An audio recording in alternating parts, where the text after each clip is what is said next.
anything that moves, anything that makes noise, smells. They don't care what they sting. They will kill anything.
Together as the ultimate killing machine, made up of rabbits that inject a venomous toxin into their victims.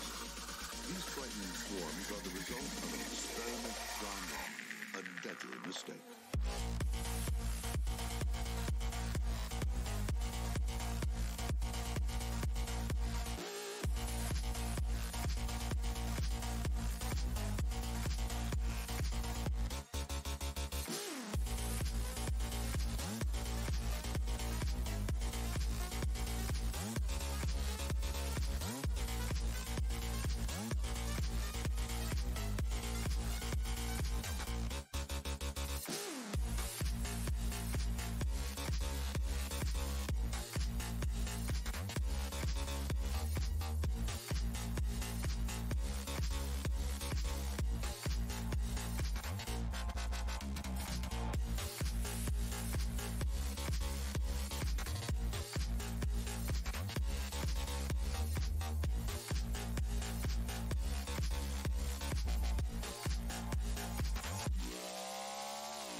Hey guys, how's it going?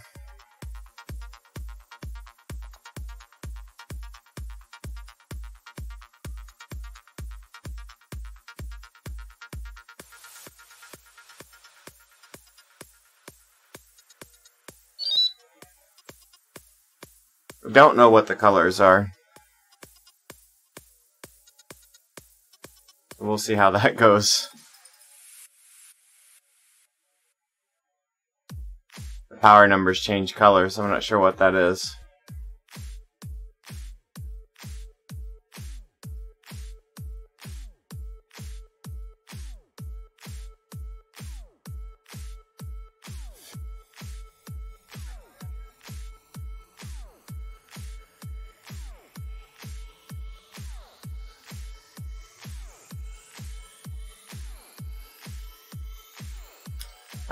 We're just gonna ride a lot of miles, I think. Just long flat loops, probably.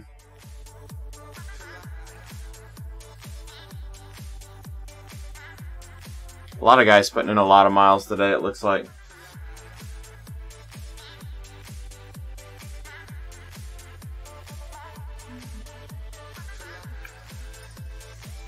feel like I'm out of alignment here.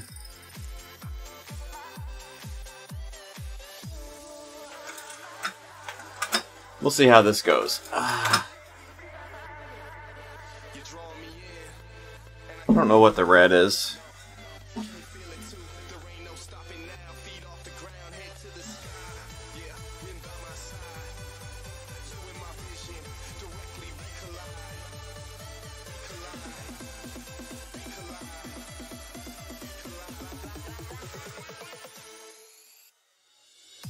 Oh, sounds good, man.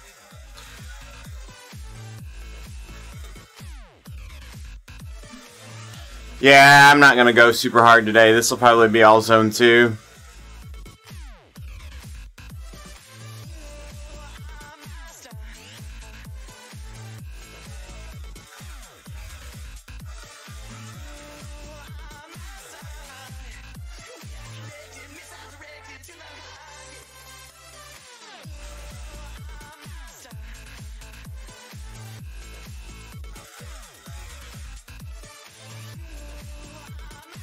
I don't know why those flash colors now.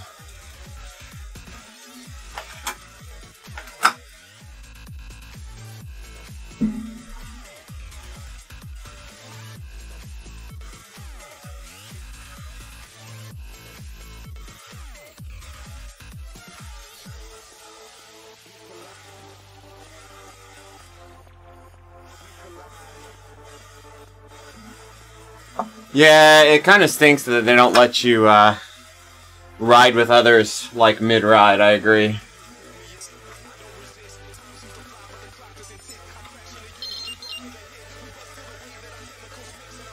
Starting my 2 head units here next to me now.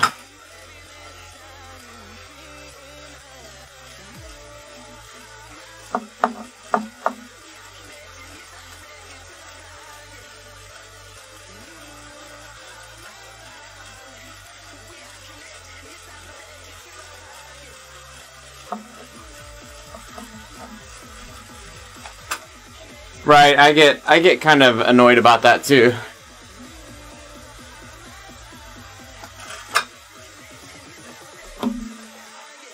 Speaking of fans,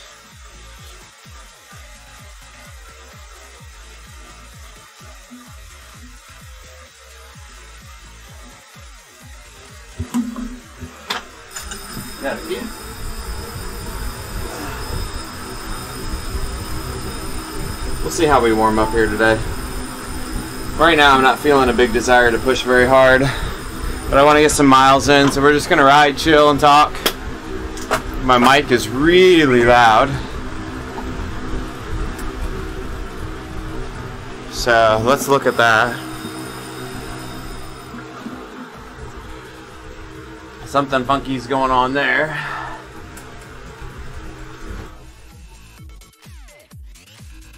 Alright, mic is better. Get the mic down here close to me too.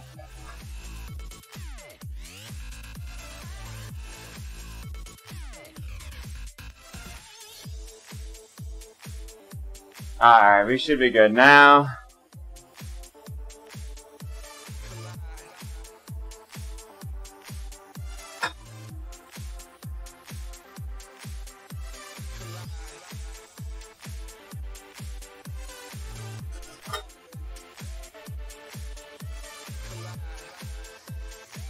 Okay, I've got maybe weird trainer resistance. I'm out of gear on the trainer. Something funky going on here. Let me try something real quick.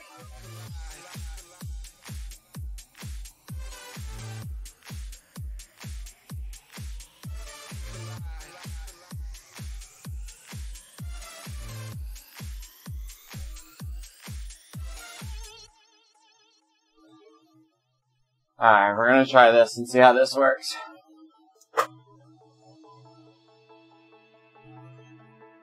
We're fighting with Golden Cheetah a little bit on how to pair to the kicker reading power without trying to take over control of it. And that might be what I'm fighting with here.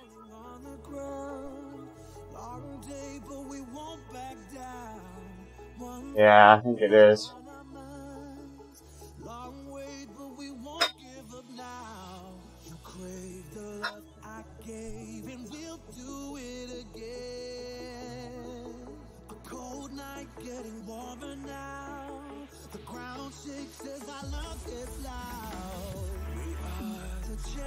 Okay, we're gonna do this. And then we're going to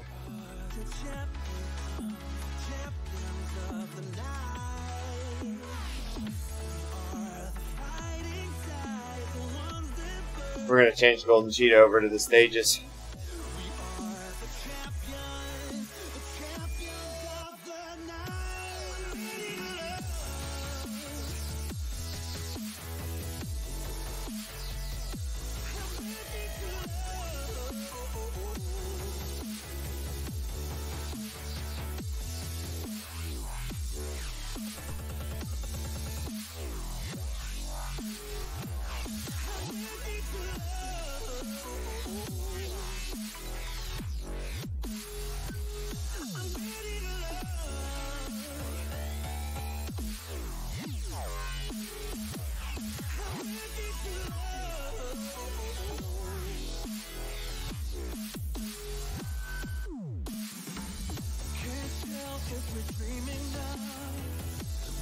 Hey, what's up, Carlo?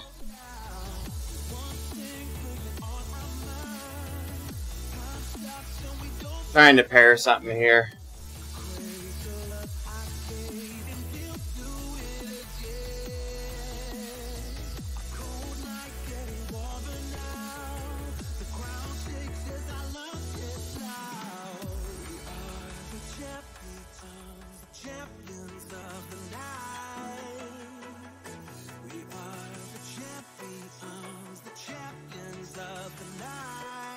Not having any luck here.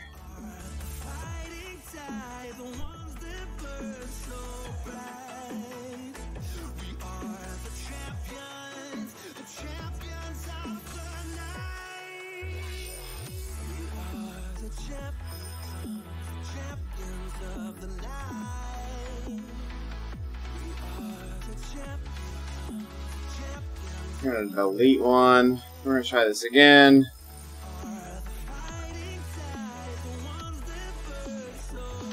There we go. There we go. This is what we want. This is what we want.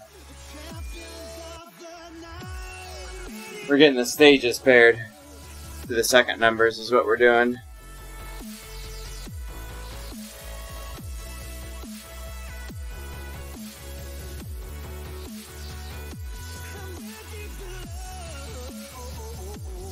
Alright.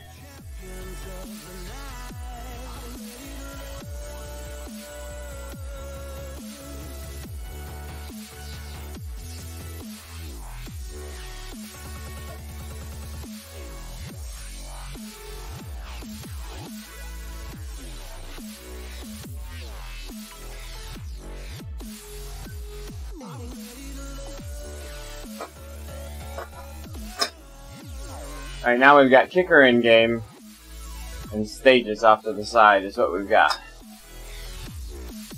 We're going to try it this way.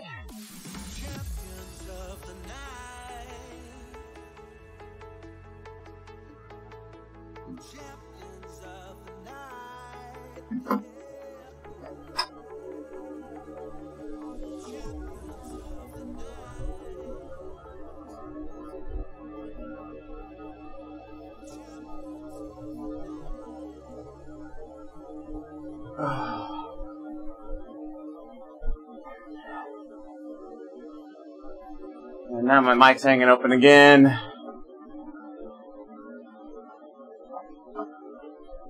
don't know why the mic's so hit and miss.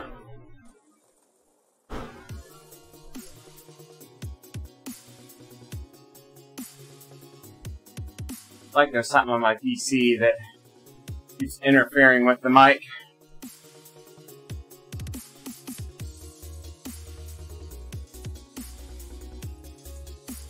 I have to readjust a lot, but I think we're okay now.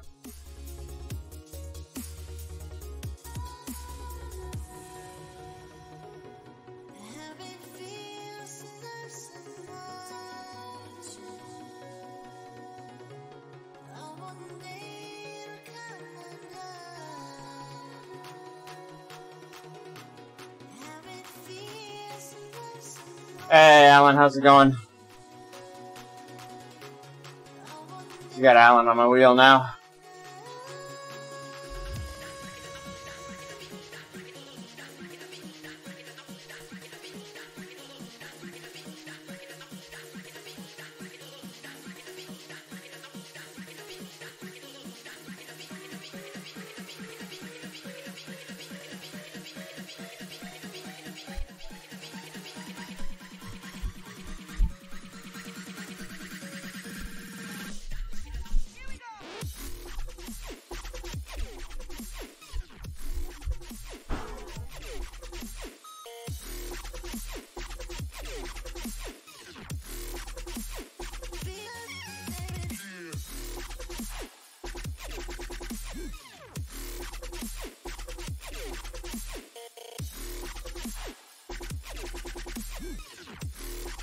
Hey Frank, what's up, man?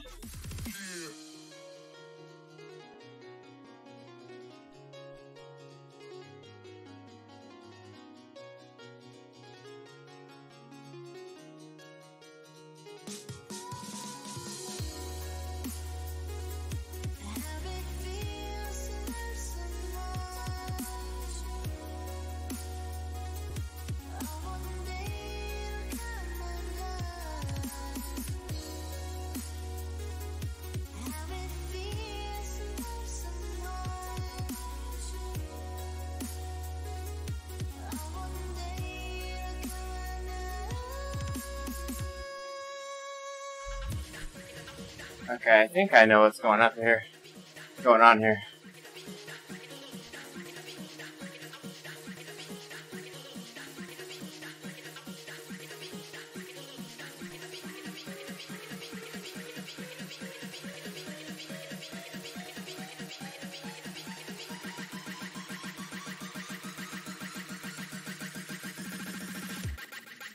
Oh, nice. Hamlet's gonna go outside, got no takers on an outdoor ride, so we're cruising here.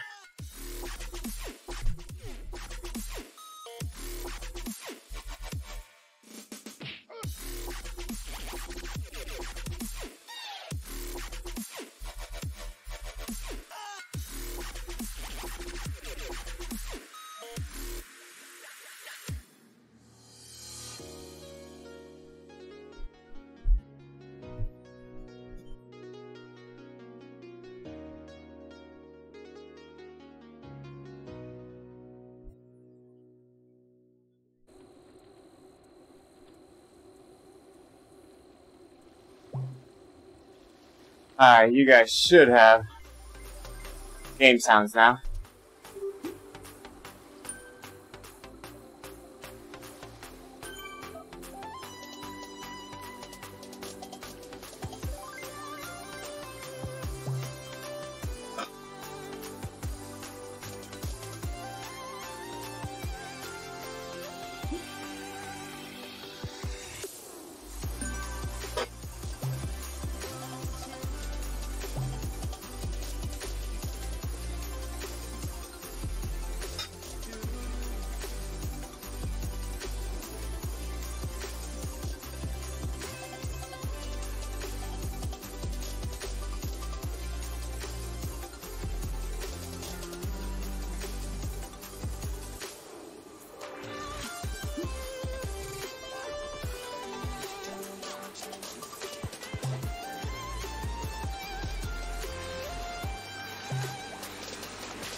Not sure how long we'll ride today. I plan on riding quite a long time, so we'll see how this goes.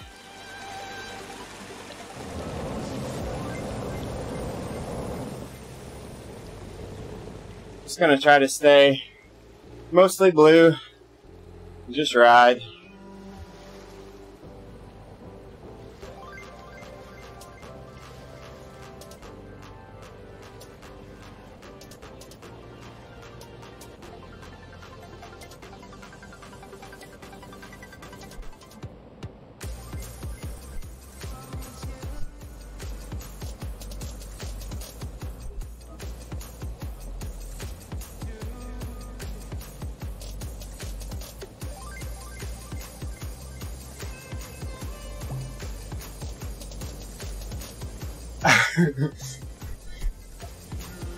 I just got called a spammer in Chris's chat.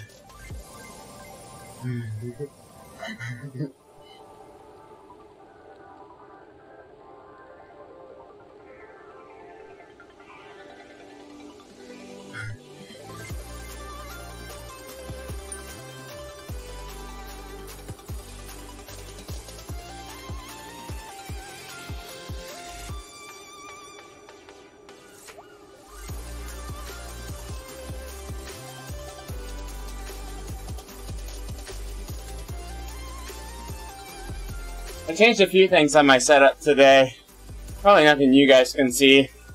I did slide my seat forward on my bike just a little bit. And probably a half a centimeter. My head units that sit here next to me, I turned them a little bit. I reattached them. Yeah. And we now have the stages being read by the Golden Cheetah and have the kicker in the game. Can't figure out how to reliably get the kicker into Golden Cheetah without it either trying to control the trainer or giving crazy high power spikes that aren't real. So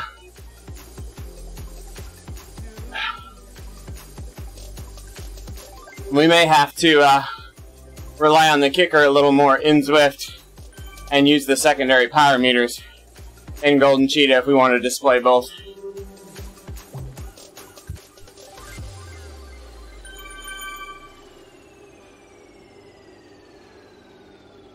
Starting to build up a little pack here, aren't we?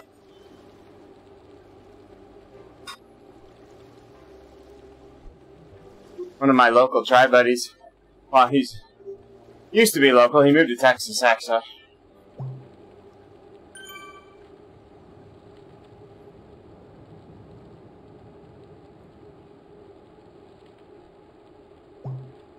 I followed Alan like 3 times, I think, in the mobile app now, and it doesn't seem to want to stick.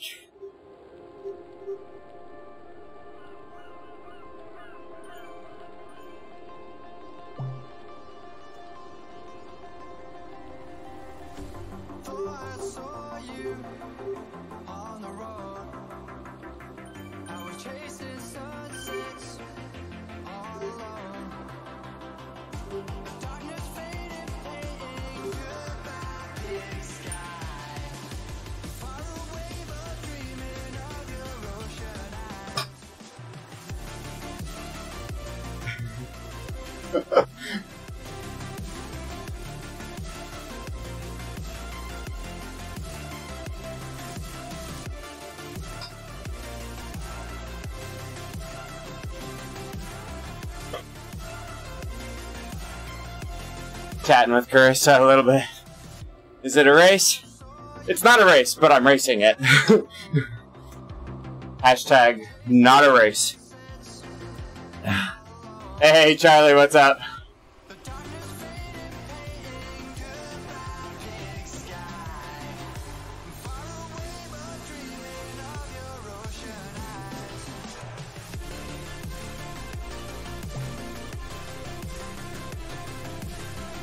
These numbers are probably a little hard to see, aren't they? The headings are hard to see. Blow those up a little bit.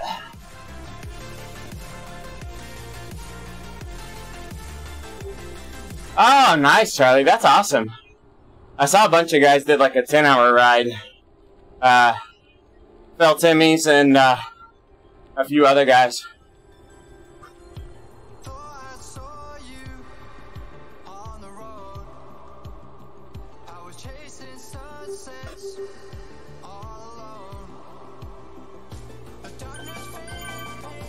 Yeah, it must be, Charlie. I'm gonna ride a ways today. Not sure how far yet, but we're gonna ride a ways.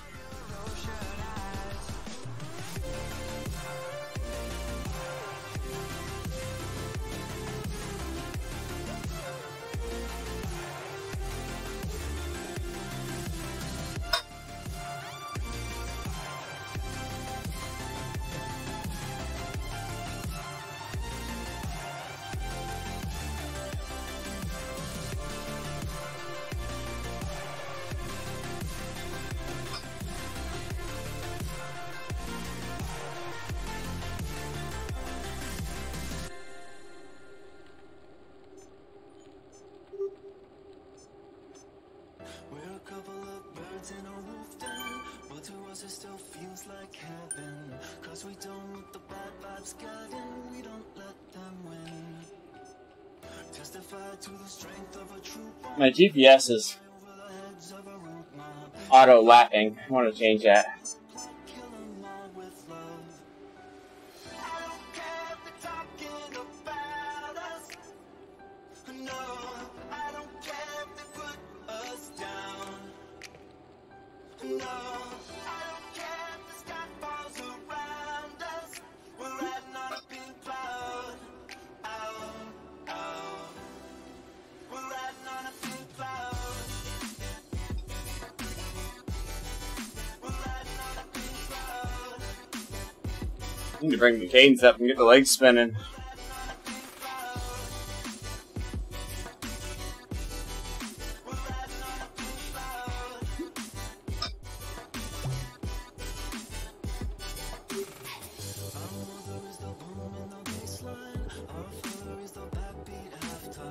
They say we were born under a bad sign. We say yes, so what? We're the ones who create our 127's moving out now.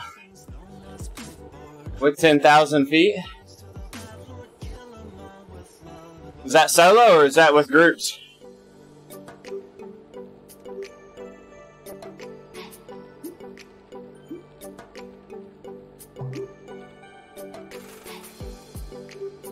Thanks, Scotty.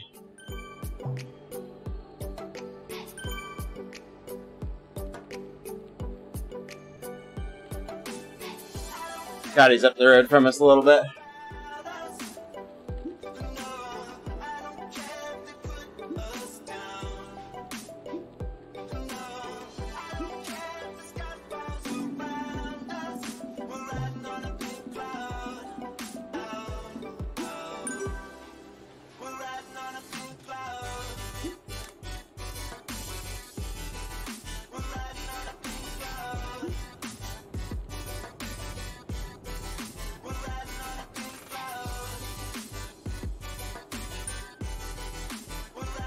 Oh, okay. Nice, Charlie. Nice, yeah. That's fun. So that was all inside, too. I thought maybe that was outside. Inside's almost harder, I think.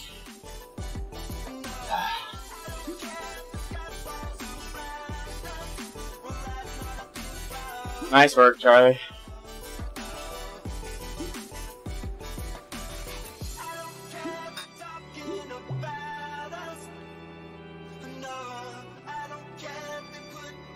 Yeah.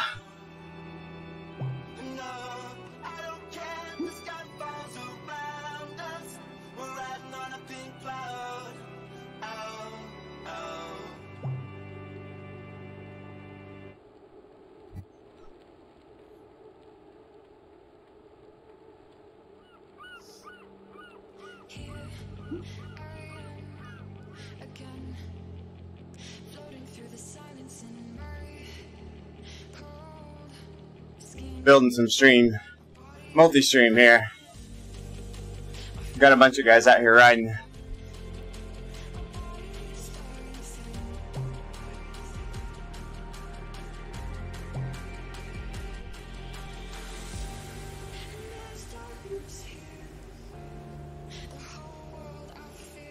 Getting all the Zwift streamers up on a multi-stream.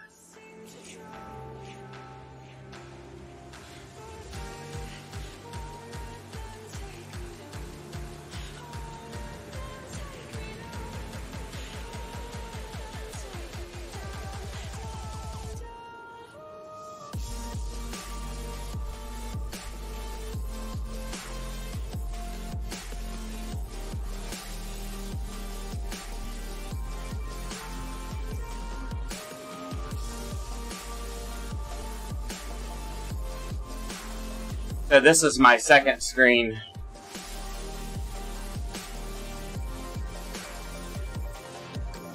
We got Slotwinski, Carissa, Allen, and Steely.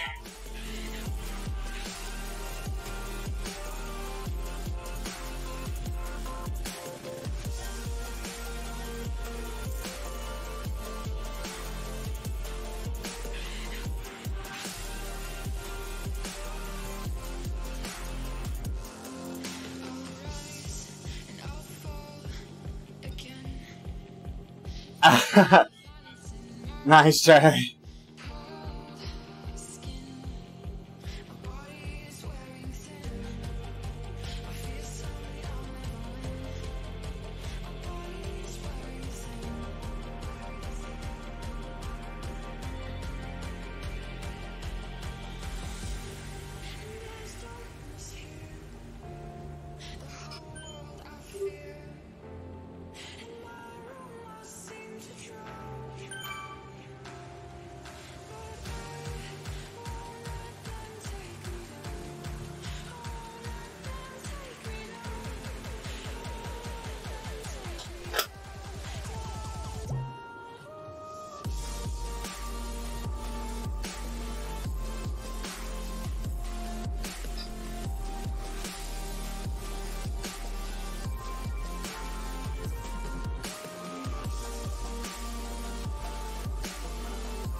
Oh, no dropouts. Come on.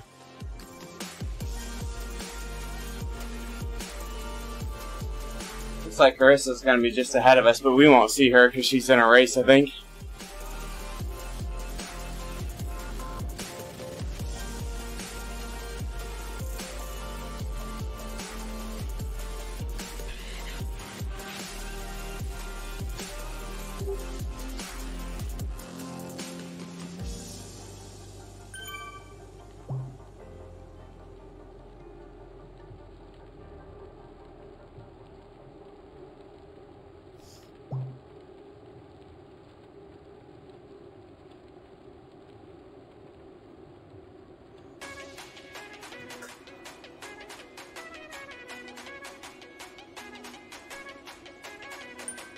This is just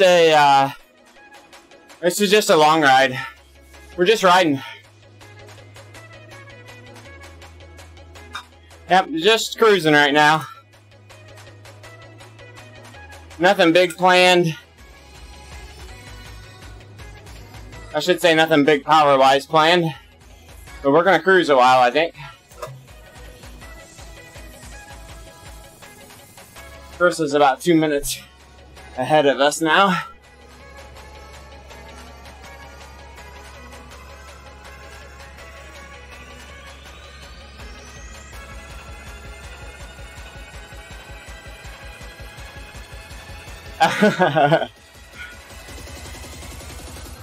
Important question, Carla. Important question for sure.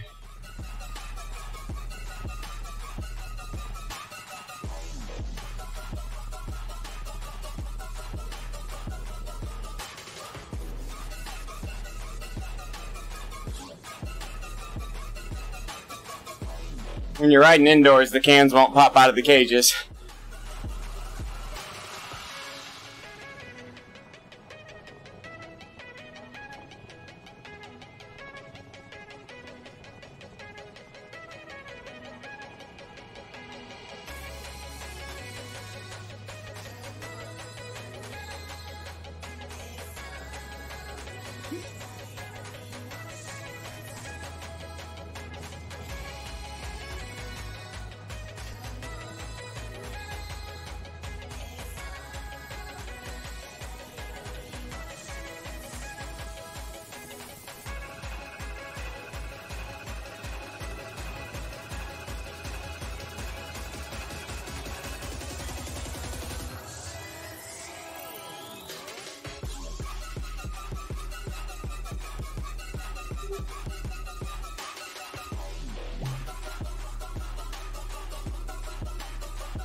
Hey, Pimp, what's up, man? How's it going?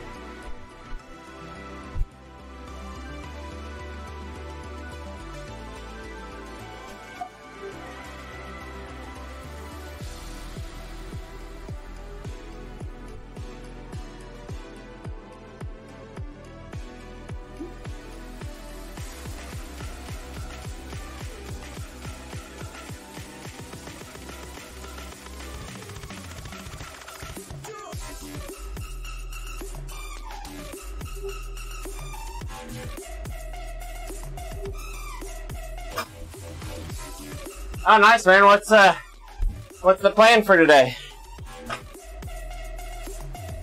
What kind of pace? What kind of distance? We're just going to be cruising here about right where we're at if you want to tag along. Somewhere around 3 watts per kilo. I think we're on the Watopia Volcano Flat.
Christo's not too awful far ahead of me. We're coming into the finish.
Who's D at the VO2 project, I wonder?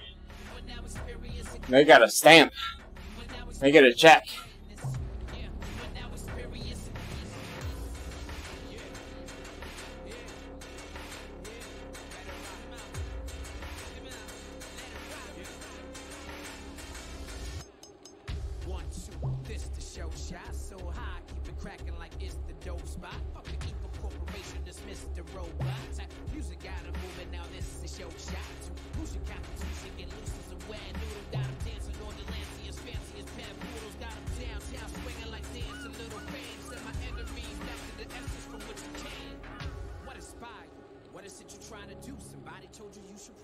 Hey, happy Friday, Frontline. How's it going, buddy? Well, happy Saturday. Yeah. Wait a minute. Although I'll do over on the weekend. I'll start over. As long as work's over on Friday.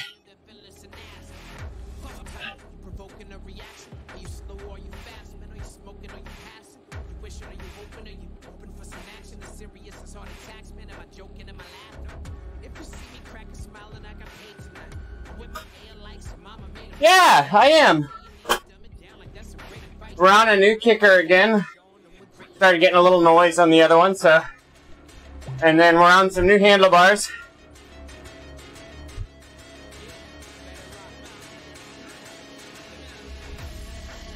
So we're on the gravel bike today, on the trainer, with the new kicker and the new handlebars. Rode the handlebars a little bit yesterday. Adjusted the hoods a little bit, twisted them in, a little more comfortable on the hand position now. We did slide the seat forward a touch. Bike feeling good. Thanks, Kylo. Yeah, I've got the shadows turned on. You know, it moves behind me, but it's also turned on the chat and the numbers, the secondary numbers for my power, to help make those things pop and make them easier to read.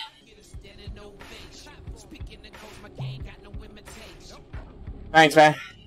Yeah, it feels good. It's a pretty upright position on this bike. It's my gravel bike. We do have aero bars on here, so we can ride a little low if we want to outside.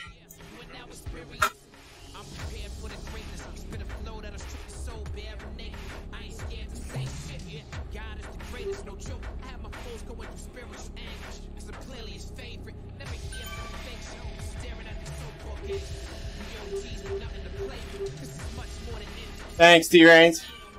Oh, I missed them to give it back to him. Thanks, Westy. Westy was doing a long ride today too, but I don't think he was streaming.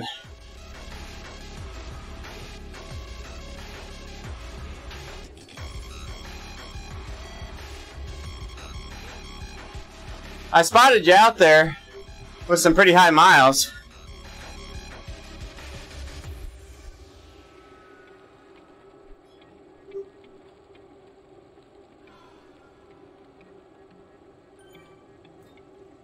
Oh, nice, Westy.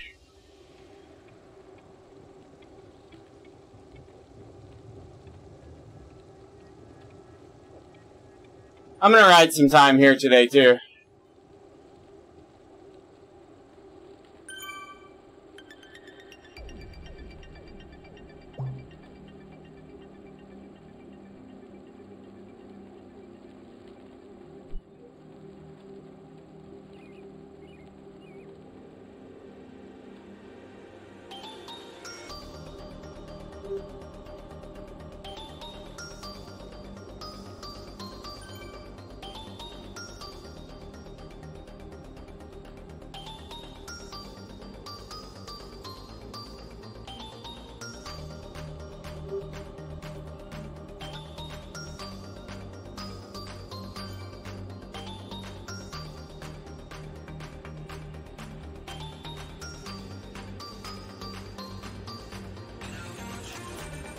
I'm actually on a brand new one.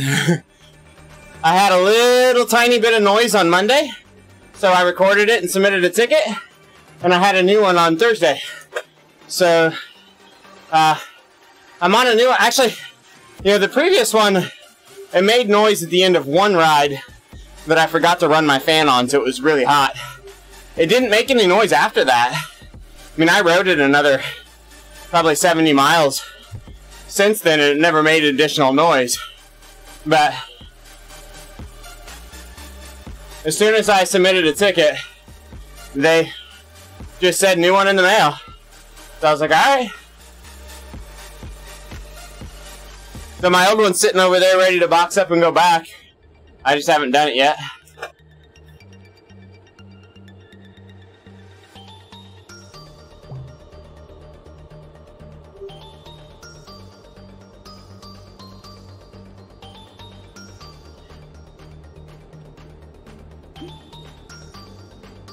They didn't even offer me the fix kit this time. They just said new one coming.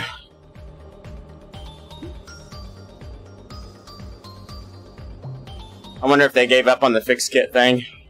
or the fact that I've already got a fixed kit, they won't try it again, even though I've replaced the unit at this point.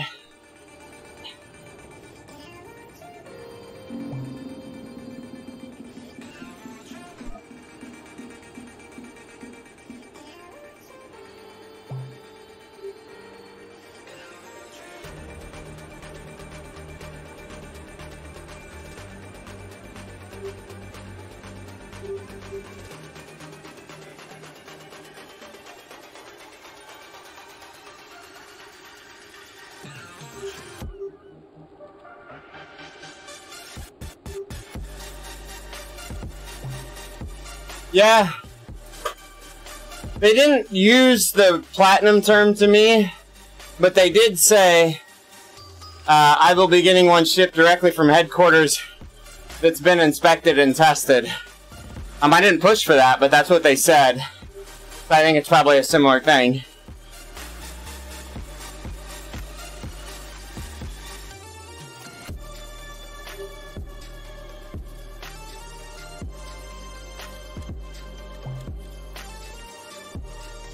Yeah.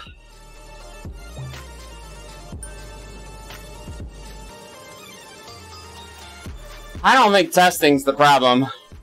I think it's time. Just time builds up to the noise, and they got to figure out what's happening to create the noise and remove that wear or break-in or whatever it is that's getting them to that point. Whether that's a tolerances thing or a wear thing. So I'm not sure they're ever going to solve it. They may make it to where it takes longer and longer to build the noise. I'm not confident it's ever solved.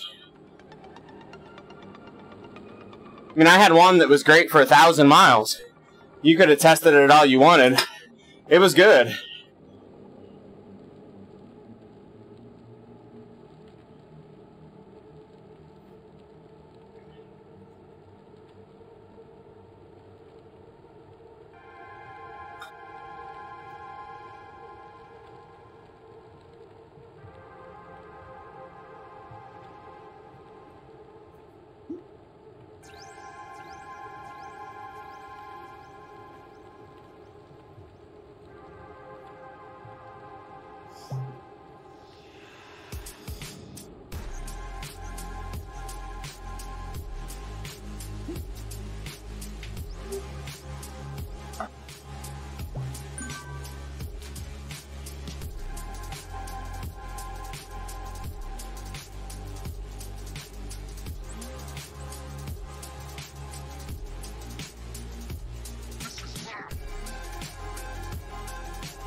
I think I've got piece of dirt in my shoe. I'm riding my cross shoes and they were dirty.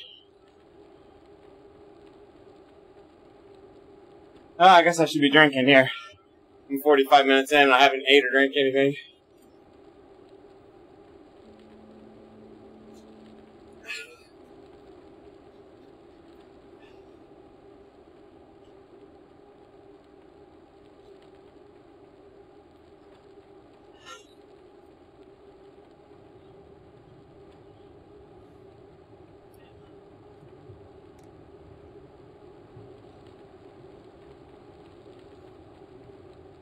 Getting a little grip forming here. That's nice.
Nice steady state. Now I'm settling in. My knees were hurting a little bit to begin with, but I feel like we're settling in now.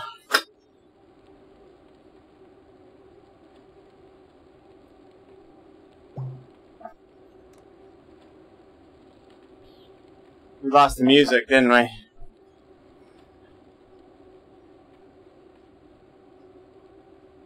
I'm listening a little bit to others, so I don't notice when the music disappears, because it's just kind of in the background for me.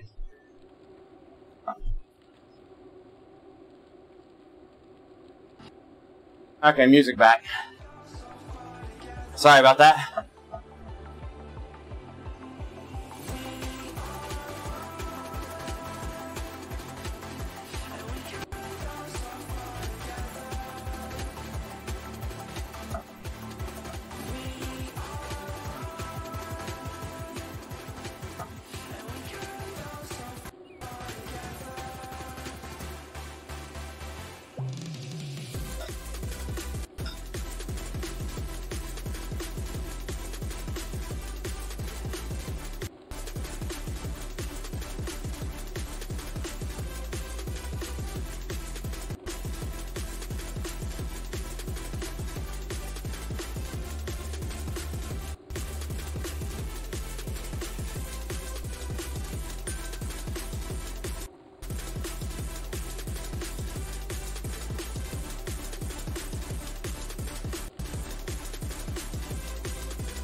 Sounds good, man. What happened with the road rash? I don't think I've heard that.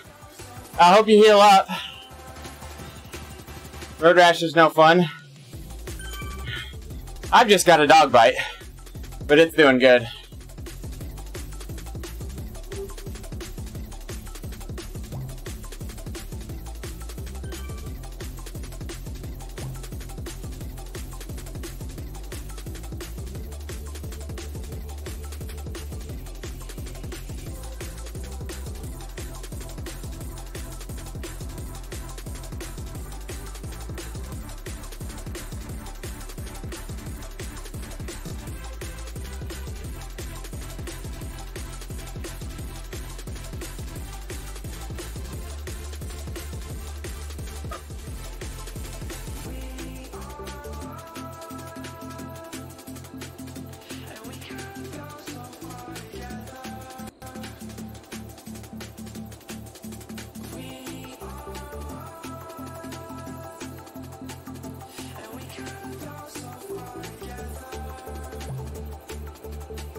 Okay, so is it still pretty raw, Alan?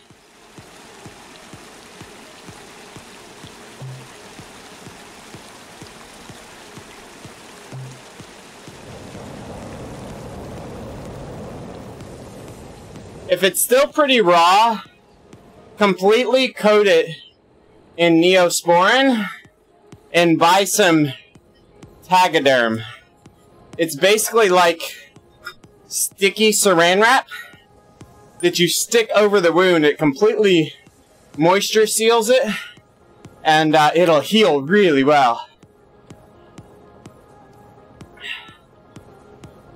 Take a look at it. There's some really good stuff.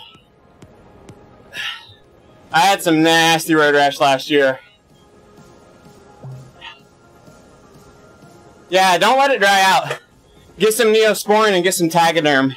Cover it up, seal it up with the Neosporin underneath the Tegaderm.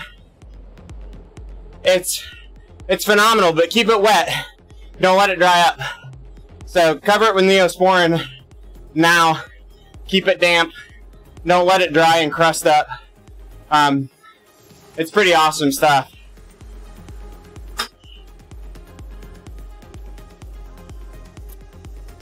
It seals up really well. I actually was riding a lot with it on, and my sweat would pool up underneath it, where I had to like peel up a corner of it to let the sweat drain. It's kind of gross, but it's basically like putting a false skin over the wound, and it heals so much faster and so much better. I used it on my arm, my finger, and then a huge patch on my hip. It's expensive at the drugstore, so go to the drugstore and buy some to get you started. Then look it up on Amazon. I got a lot more cheap on Amazon. Yeah, I think on a minor one it's probably okay to let it crust. But in this situation, the crusting actually allows like the top skin cells to die, where the Tegaderm and the Neosporin and the moisture prevent tissue from dying, and it'll heal over faster. So you'd be surprised the difference it makes. I was a little torn on whether I let it dry or not too, but I'm convinced after having a serious issue.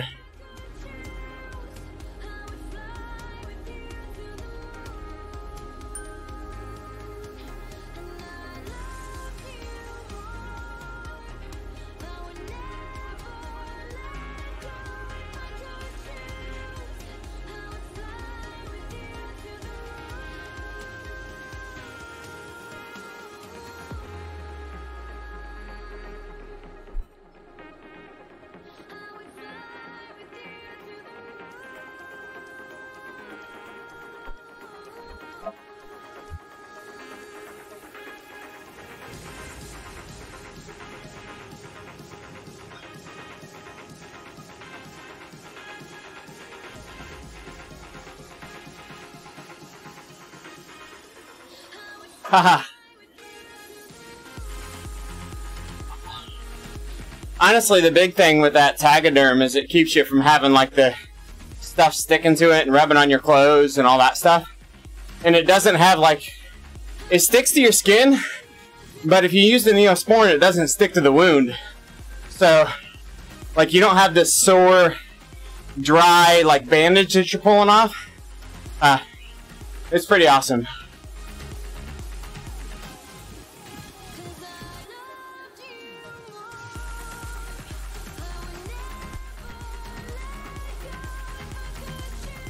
Hey, Hindi, what's up?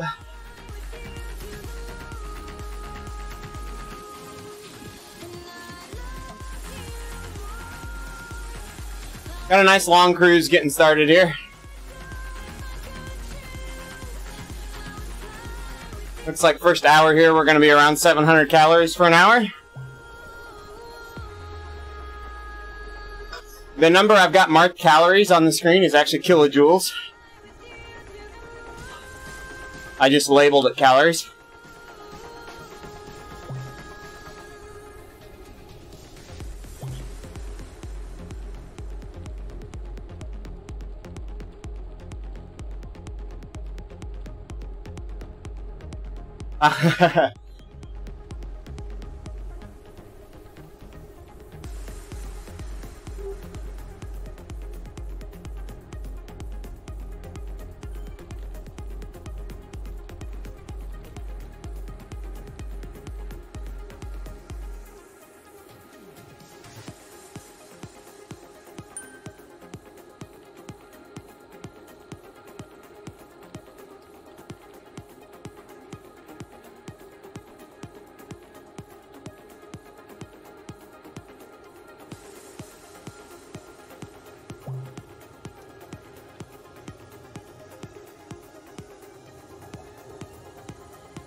Sure, Charlie. Sure. Happy to chat.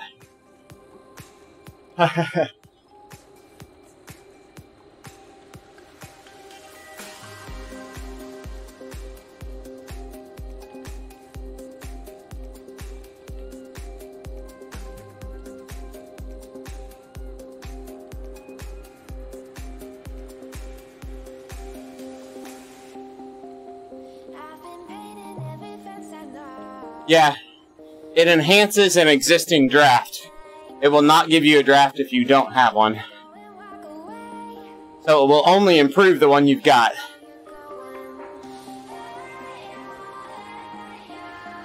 No point using it if you're not on a wheel. If I'm not like riding in a pack and I get it, I'll just drop it when I catch a pack or when I catch a group. Because then I'll at least sniff a little extra draft going through them. Yeah, that's the van. Correct.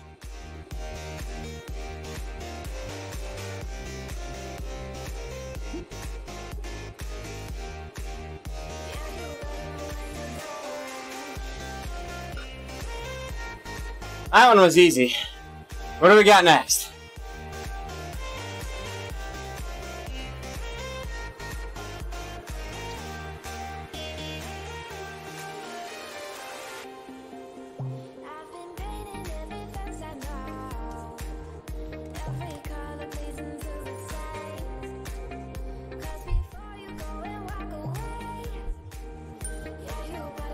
Code in R. What's in R?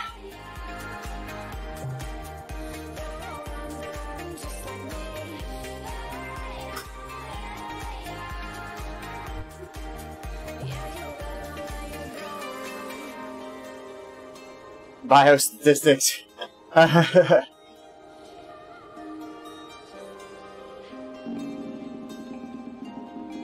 mean, I'm a computer coder, but I don't know what code in R means.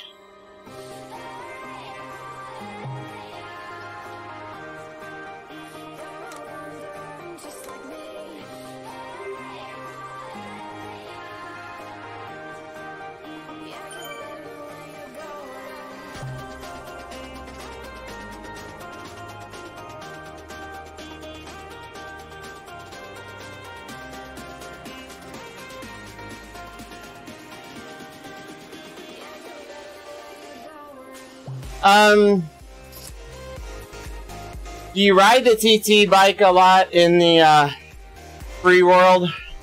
Right now, the TT races don't let you use the TT bikes. I gotcha. Thanks. See, I'm not up on the new stuff. If you're wanting TT bike for faster TT racing, don't buy anything right now, because you can't use them in races. So I'd probably say for the road bike. Yeah, but unless they fix the events right now, when it's a TT only event, you can't swap to the fast TT bikes. So right now, I wouldn't invest in a TT bike unless you just want to ride it in open worlds. Right now, the TT only events force you to the Swift TT bike only. It's a bit aggravating, actually.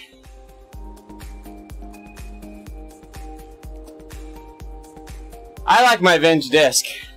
I'd probably wait for that. I'm liking this bike. You can use it more. You can use it in group rides, all that kind of stuff. So I'd probably hold out for the road bikes. You've got a good TT bike. Not the best, but you've got a really good one.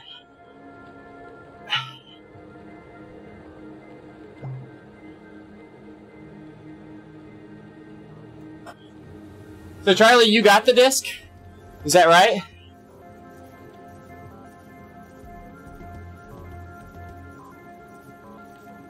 Haha.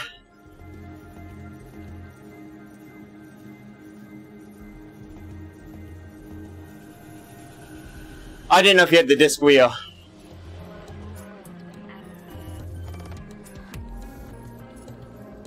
Okay.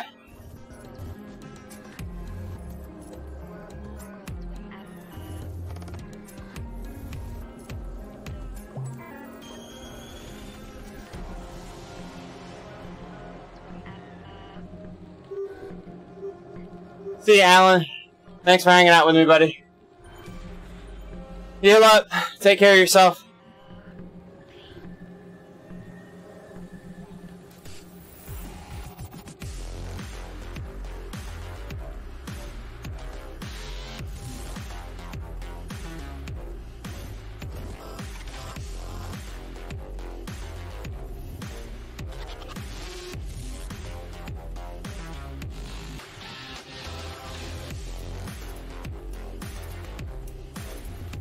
Hahaha.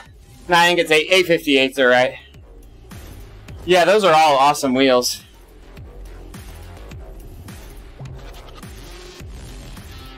I use the 858s a lot in the Super League because they wouldn't have let us use the disc.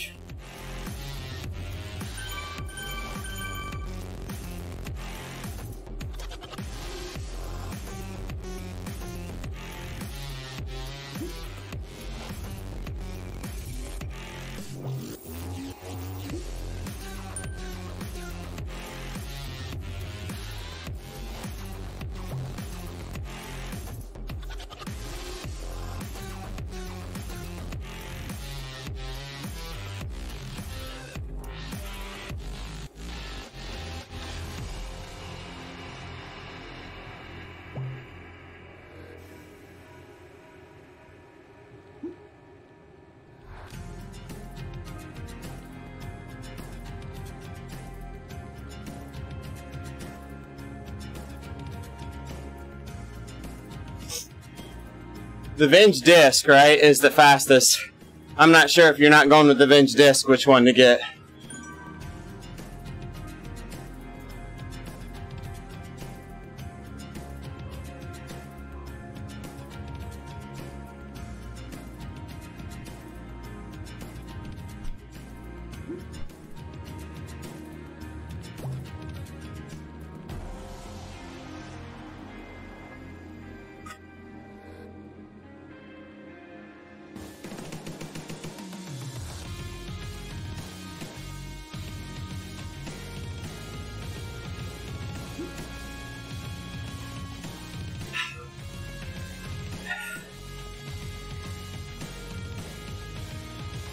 Yeah.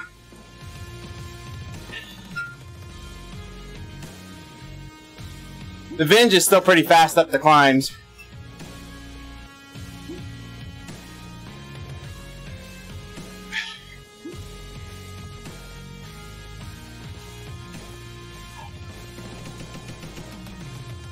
The climbing part tends to only really matter on the Alp and on the tower at the top of the mountain.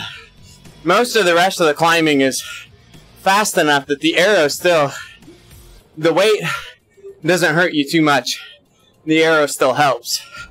So, on most other hills, the faster flat bikes are still pretty dang close to the light bikes.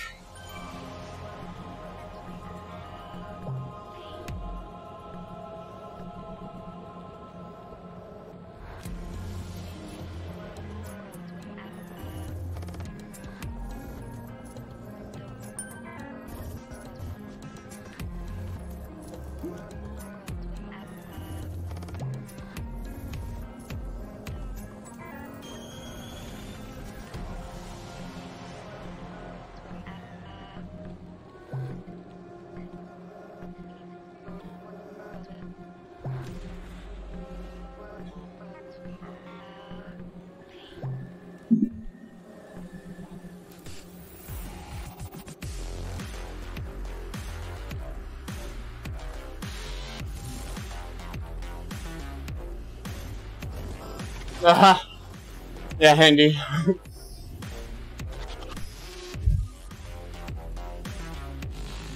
It's amazing that the light bikes really don't help a lot.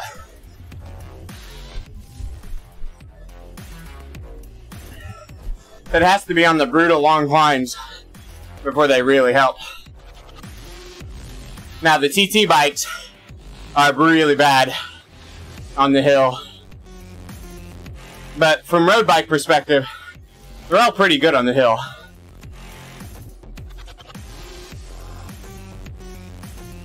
At least the more expensive, higher end ones are.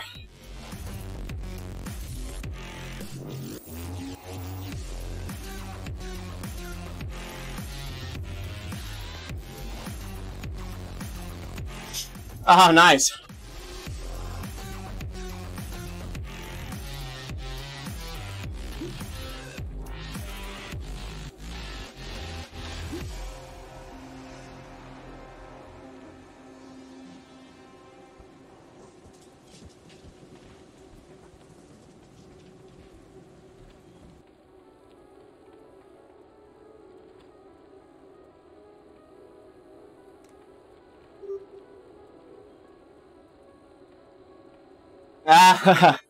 Yeah, Indy. I did a quick edit to my rider stats today, too. I added 5 pounds. It's been a rough week and a half.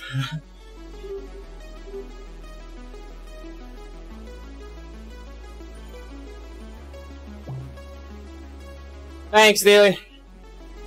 Thanks for dropping in. Glad to see you out there riding today.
Yeah. I'll keep it up though, Charlie. That's good, man. You're going the right direction. Part of it for me is just... it isn't worth the effort to keep the last 5 pounds or so off sometimes, so... I've been a little lazy tracking calories the last couple weeks, and it snuck up on me.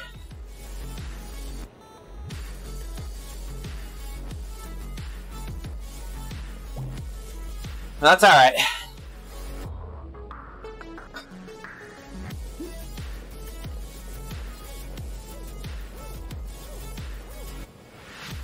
Yeah, Westy, for sure.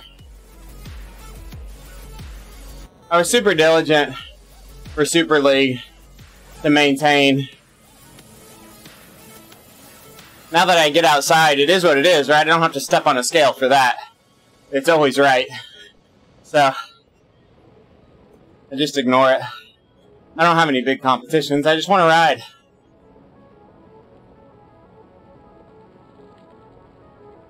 Cheesecake is good. I had a burger last night. I haven't had a burger in a long time. A good, greasy burger.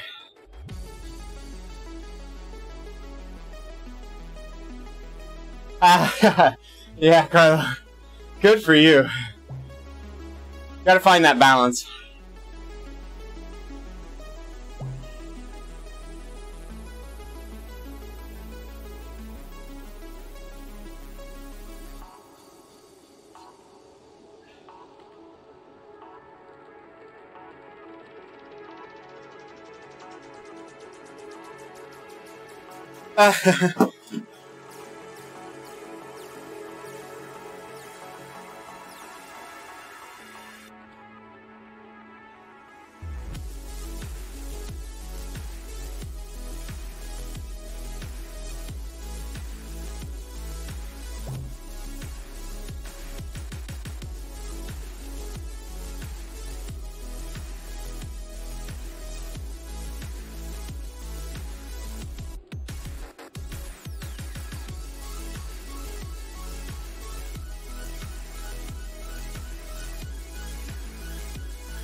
AliExpress bibs.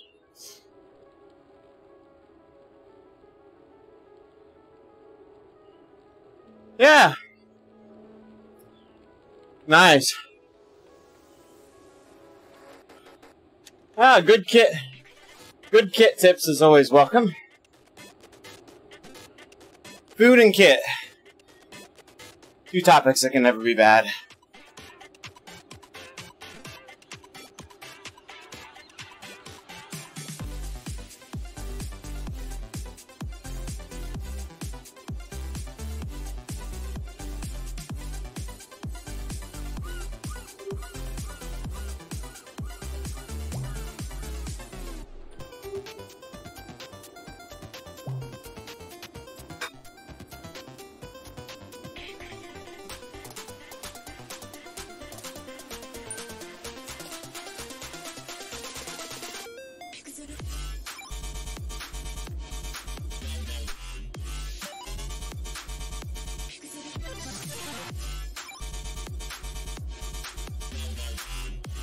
Hahaha.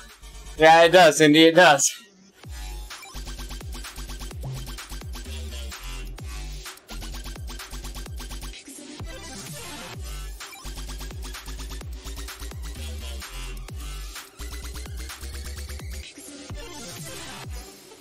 Still a big fan of my black bibs.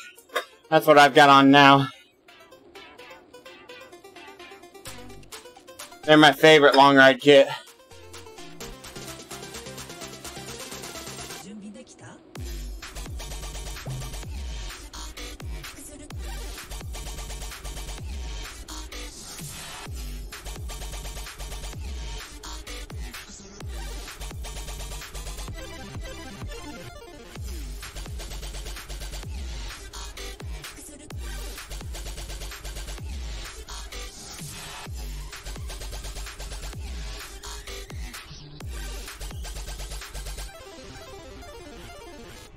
Oh, there's some good premium quality stuff out there for non-premium price. Like I said, the black bibs is a big one. I do think it's... their international shipping might be a little slower, because they're a US, Virginia-based company. Theblackbibs.com is where you'll find them.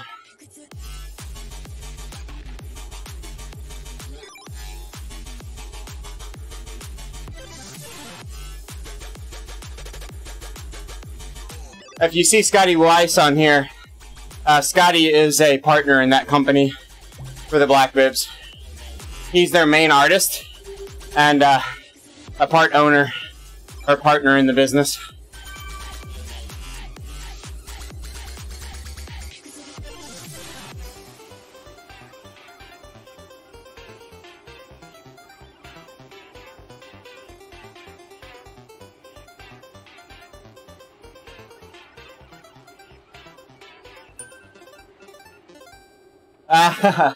Yeah.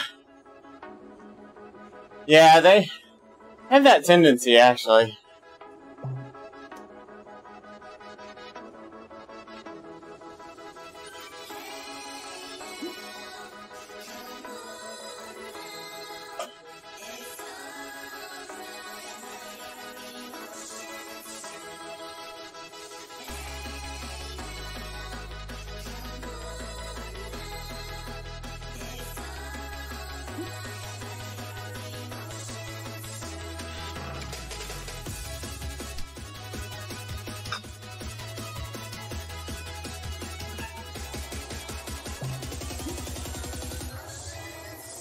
Oh, nice, Charlie. Yeah. CIS Crew does a lot of big rides like that. Haha. There you go.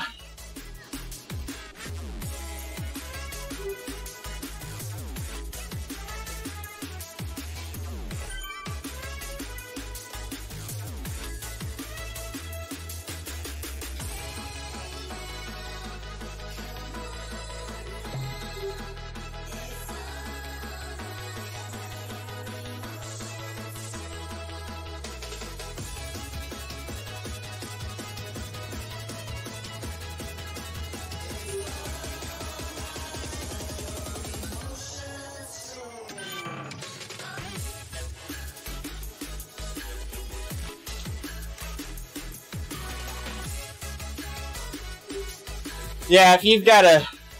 You don't see the bike lights if you got lower end graphics, but on the higher end graphics cards, you'll see the lights. And I think I see more, like, when it's raining, I see more of the rain spray off the wheels and stuff like that. A few of those higher end details are only visible on higher end video cards. They scale that based on what your PC is able to do.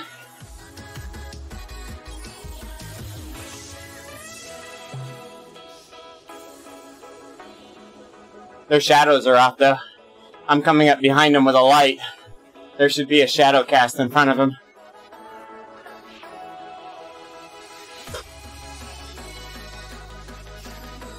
The only shadow you see is the shadow off the moon or whatever the light source is. Still looks super good though.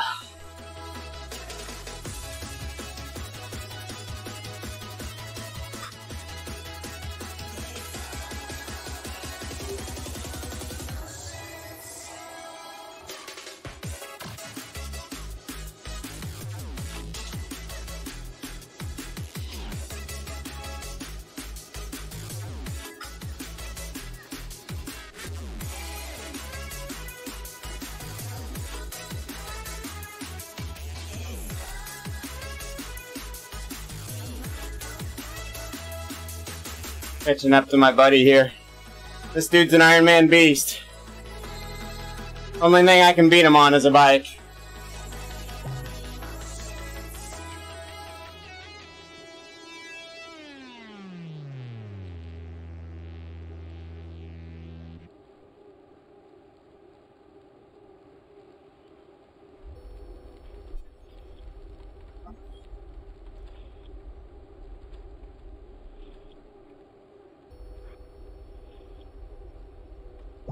Right on! Hammer time! Right on!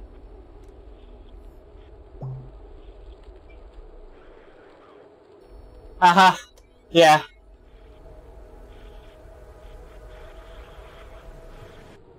No problem, Hindi. And I will say, you know, some people like the premium stuff, but I've got the $40 standard black bibs, and they are perfectly fine with me. I won't pay for the upgrades for the grippers and all that stuff.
$1,000 calories.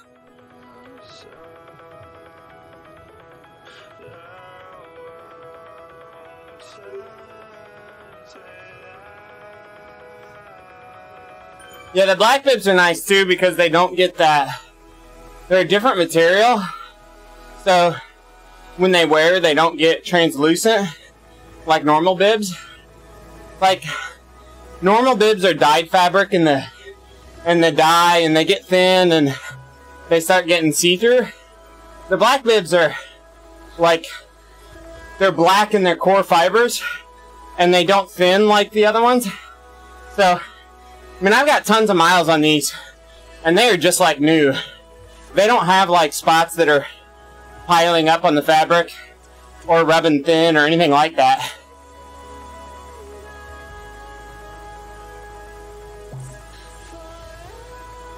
I expect them from a durability perspective, to be the best I've ever had.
Getting lonely now. Everybody's done with their morning workouts. Roads are getting thin. I'm not getting the blob packing up around me.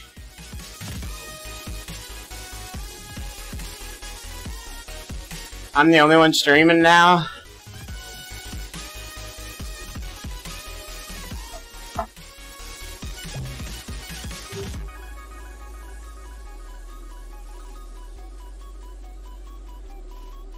Wow, that's low. Yeah, for sure, Nike. For sure. Hey, are you having good luck now with your trainer? All the dropouts solved and all that fun stuff?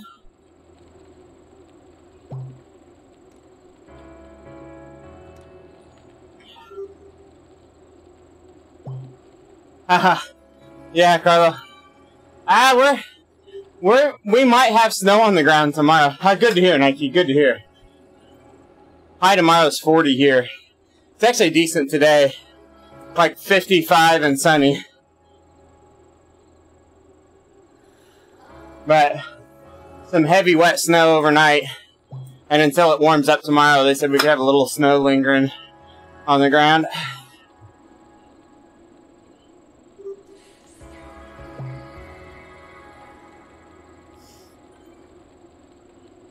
I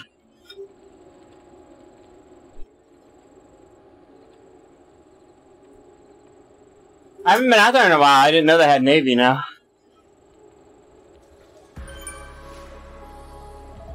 How can a place named Black Bibs have Navy?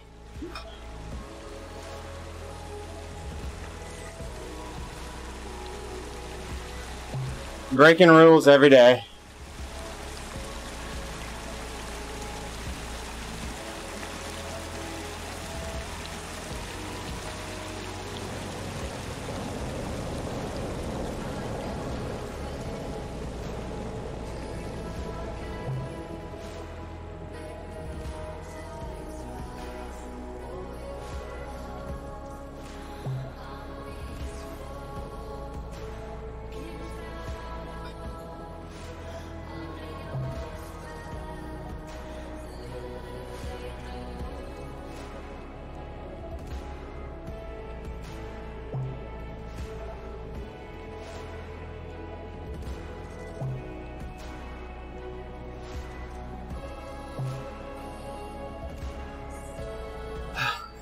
Haha.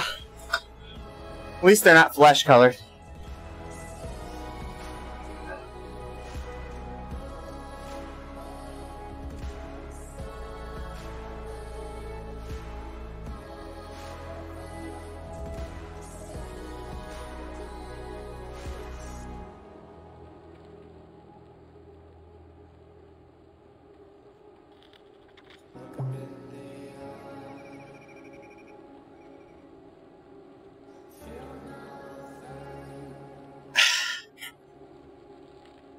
I do like riding this bike inside.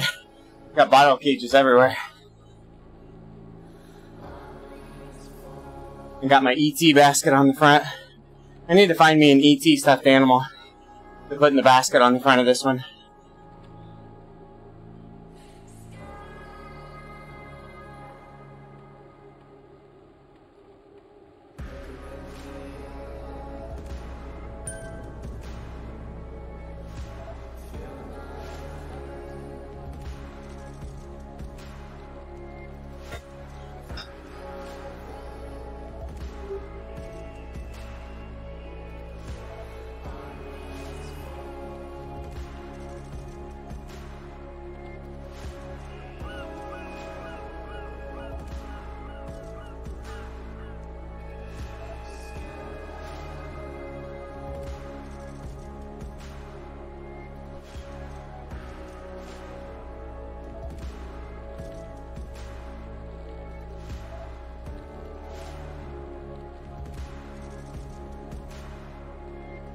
Oh, that sounds like work, Carlo. Have fun. Be safe, buddy. Thanks for dropping in.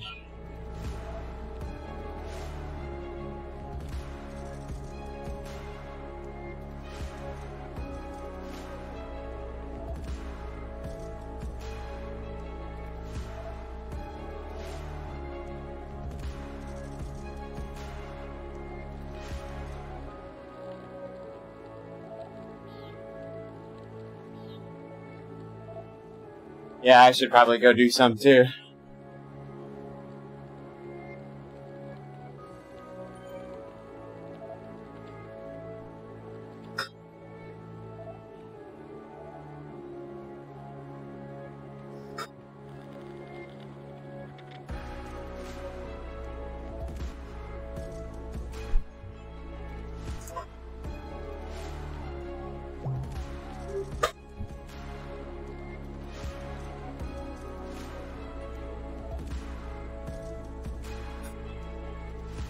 Metric's hard here in the US.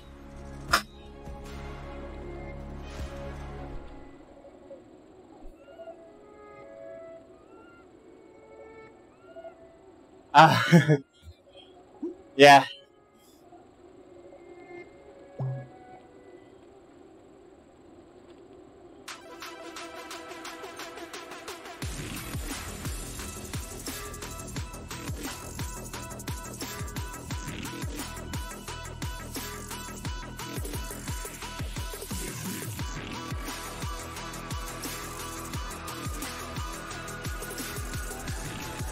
Yeah, we're getting that too, Hindi. Thanks, Kyle.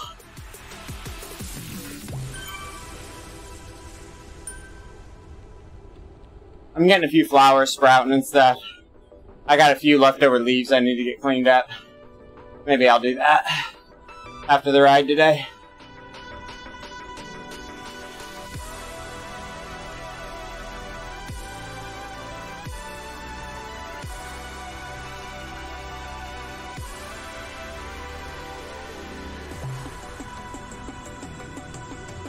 We're gonna grab... I'm looking for tools. I was gonna adjust the bars just a tiny, tiny bit here.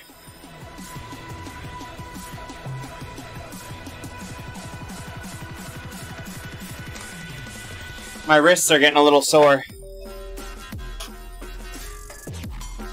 I think I'm pointing too far forward. I need to pull the hoods back just a little bit. We'll take a little small break and pace here and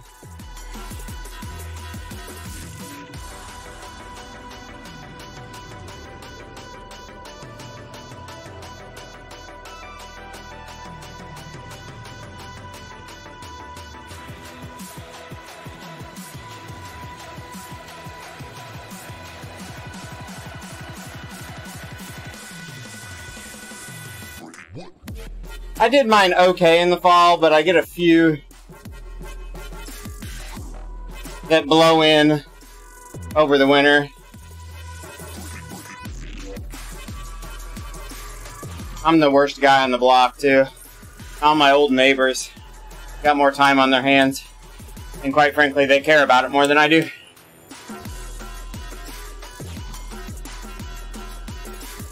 That probably make them crazy because they'll see me disappear for 8 hours on the bike, but I won't spend more than 30 minutes in my yard.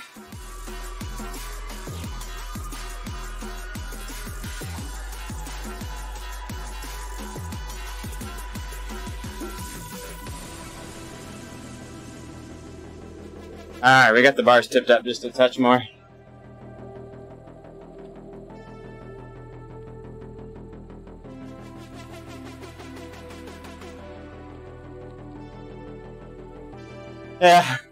Yeah. I mean, they actually kind of... The neighborhood keeps it nice enough that I do feel motivated to keep mine decent. So that's good. But I'm not near as passionate about it as they are.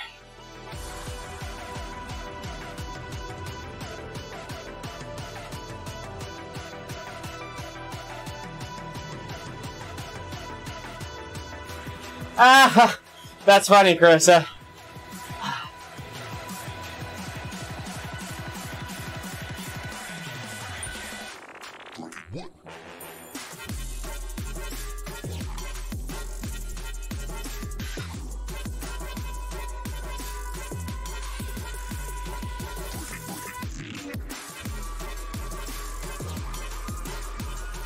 Yeah, I need to make one that's like swim, bike, run. And then the fourth one is a guy pushing a mower with a line through it. Right, like no mowing.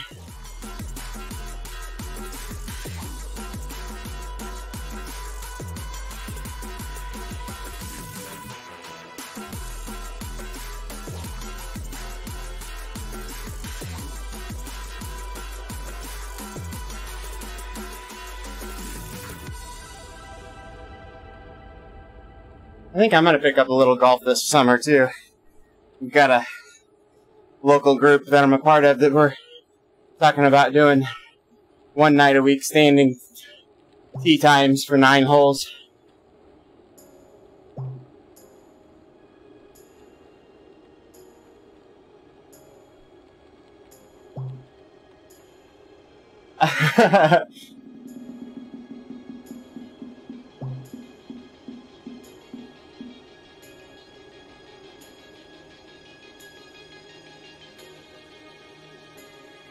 The app. What's up, Matt?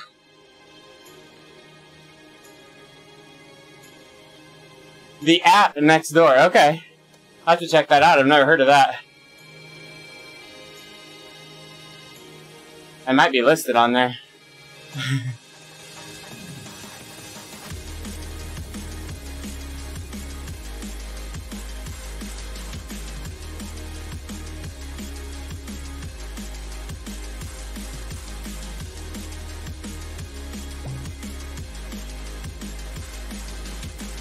And my yard's not bad, I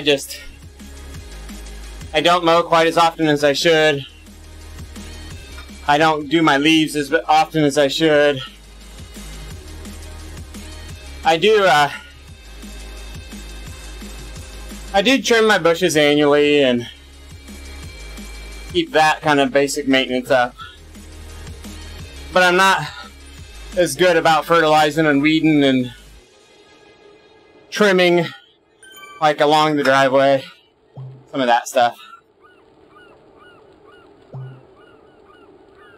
I've got a lady across the road that when the leaves are falling, she will mow her front yard every day just to bag the leaves that fell that day.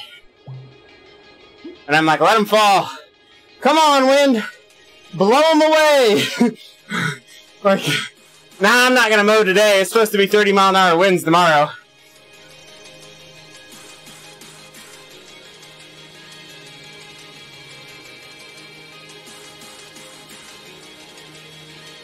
If it blows hard enough, all I got to do is rake them off the fence.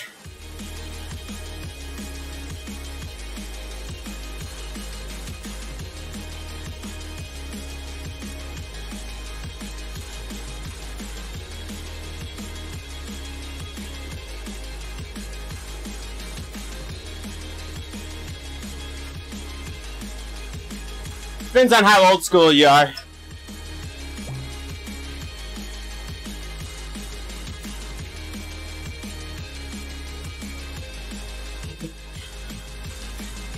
I knew somebody was going to go there.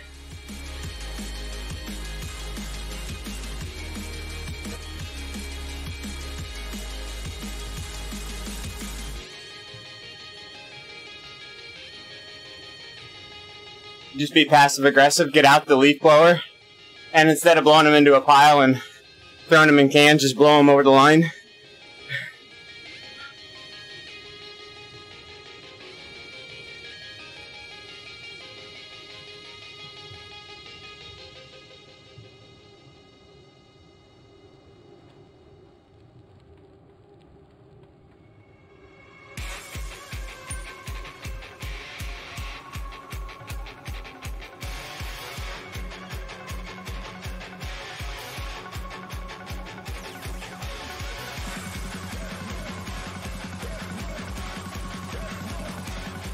Going good, Pirate Man, going good. Just cruising. Ah, that's funny who I'm at.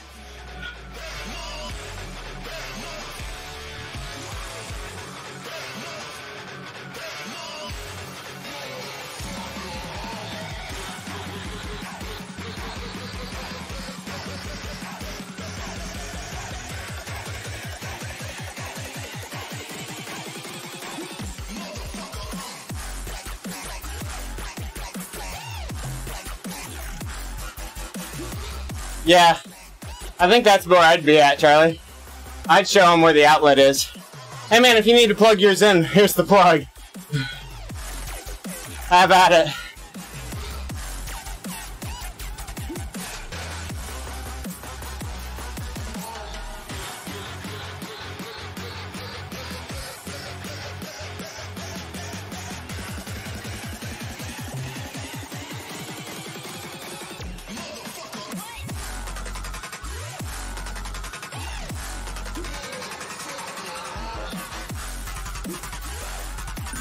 Just tell them you're going green.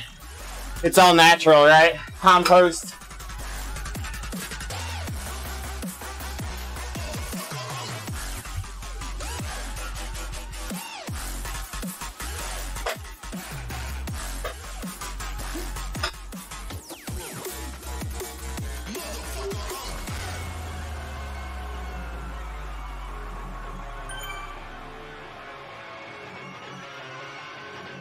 Yeah, Carissa, that does suck.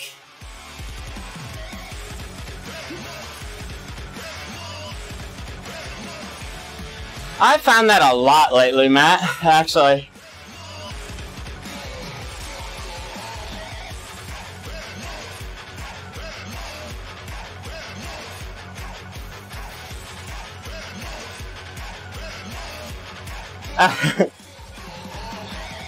Yeah. It's gone really crazy. Chris, I was looking the other day, and it's all over the place.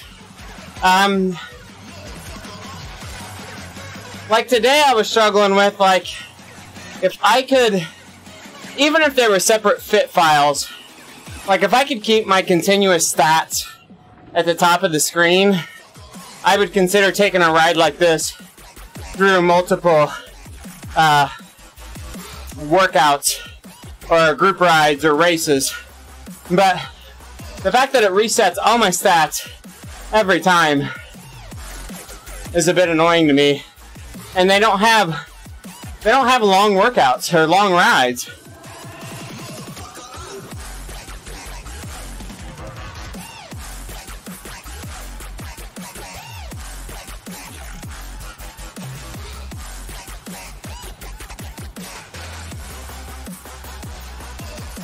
Ah, nice, Andy.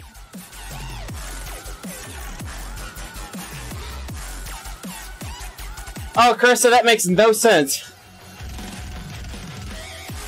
Yeah, why wouldn't you have them through the afternoon? It's gonna be 40 and raining here, so I'm gonna ride tomorrow. I don't know what I'm gonna do now.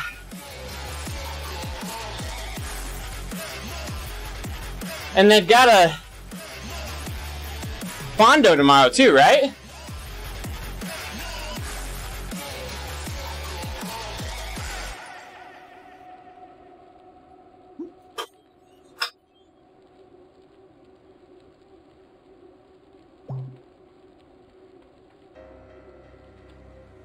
No Fondo, okay.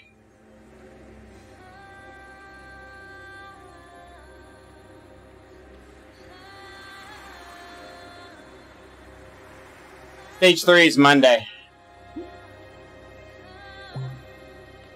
I'm gonna talk my daughter into doing stage 3 with me. She's off school next week. And being a group workout, all she's gotta do is pedal. She doesn't have to match the numbers. She just has to pedal.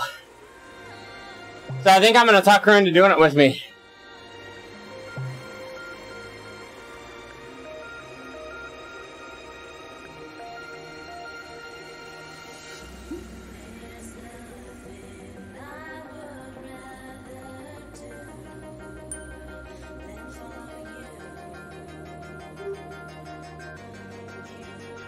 Yeah. It's not a super hard workout. It's John's mix, I think.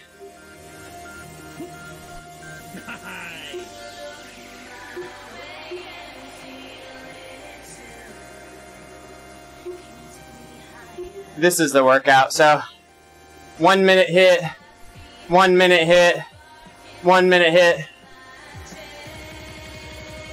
Yeah, these sprints will be hard. And then sweet spot.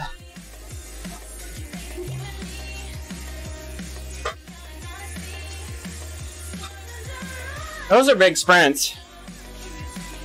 Over 500 for a minute for me is pretty ugly.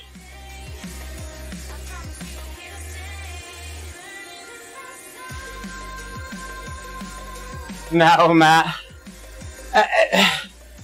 If they're not going to document what it is ahead of time and stick to it and quit changing shit around all the time, the rankings don't mean anything. Nobody can actually do anything with them. Here's the competition. Or we're going to get 2 weeks into a 7-week thing, and then we're going to change the target.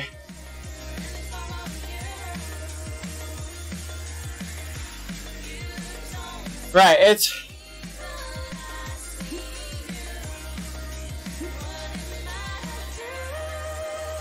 Honestly, Swift Power just needs to not do it as a series if they can't leave it a consistent way and just say this is the way it is. Like they're trying to appease someone or keep somebody happy in the public, and I don't know what for. Like, overall time's not fair because some races are faster than others, but overall finishing position's not right either because a 5th place finish in one is a lot harder than a win in another. So that's not right either. Number completed is just yeah, whatever. So, there's no logical way to make it a good competition for the overall series unless you just did total time and ignore the workout one. So just don't do it.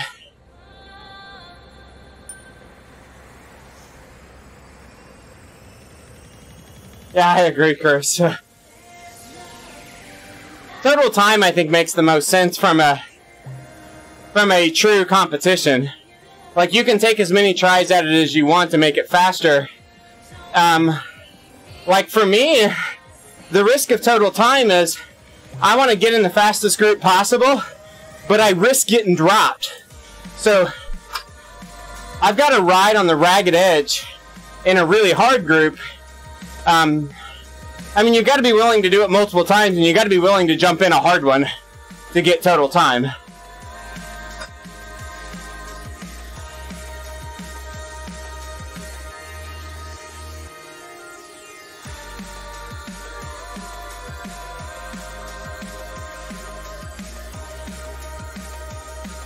Well, I'm saying time, if you do it from a time perspective, it's just your fastest finish time for that. You can do it 20 times if you want. Your fastest finish time per leg counts. Part of getting a fast finish time is being willing to ride with really strong guys, which makes it really hard. So, yes, you get the advantage of their draft, but you still have to suffer on the ragged edge of getting dropped to do that time. So, some people may not be able to do the fast time slots, and that's unfortunate, but this... Oh, I see, yeah. I gotcha, yeah. Yeah, I agree. But all this other stuff, I mean, just... What they're trying to do is one person will say it's not fair for me because of this, so they'll change it. Well, then they go so far to trying to make it fair, everybody having a chance, that the real competition's not there. I mean, the guy who wins the competition didn't really do the best, right? I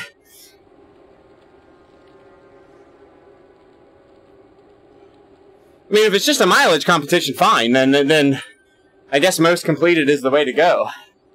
Who can complete the most miles in Tour of Zwifts?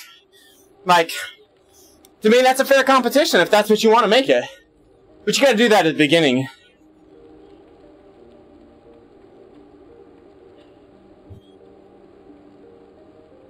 That's a good idea, Matt.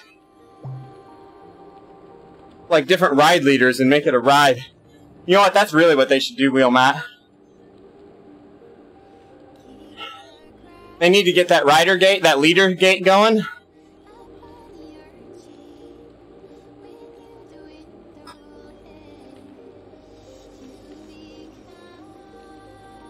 Sounds good, man.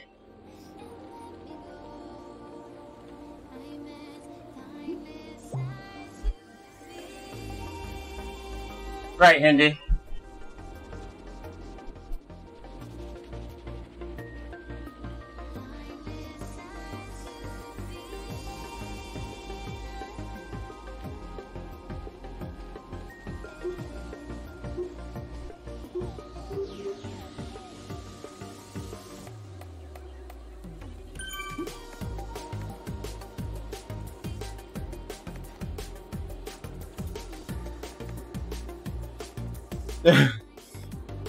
Right, Chris, I don't understand it.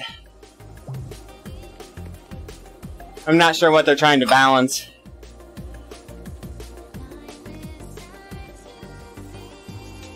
Ah!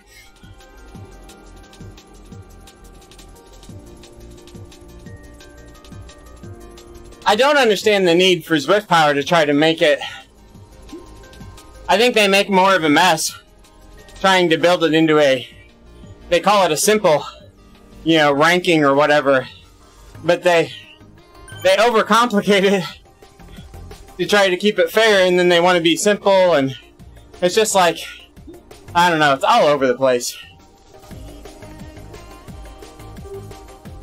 Sometimes you just have to say, There's not really a competition here.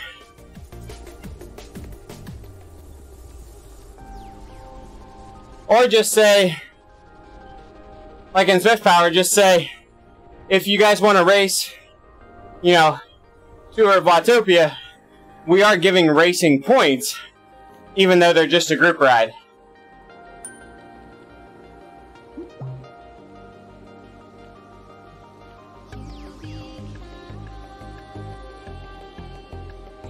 So, I don't know. No big deal, though.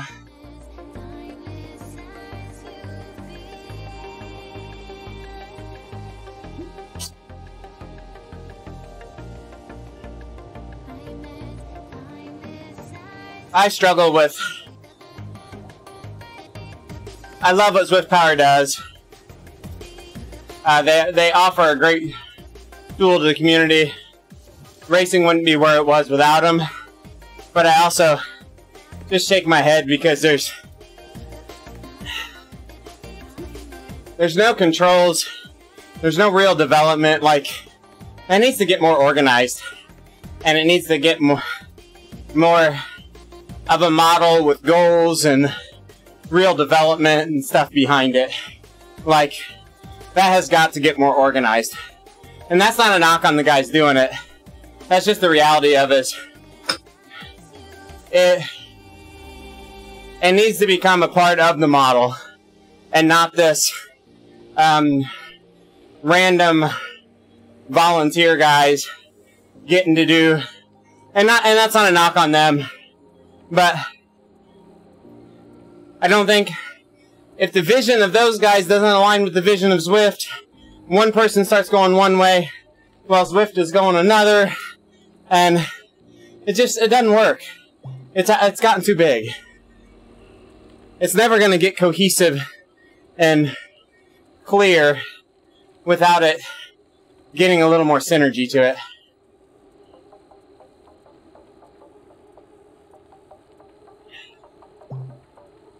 It does, yeah. And as I said, I don't want to decide negative towards Zwift Power. It's just Zwift has gotten so big. Those efforts have got to get a little more cohesive.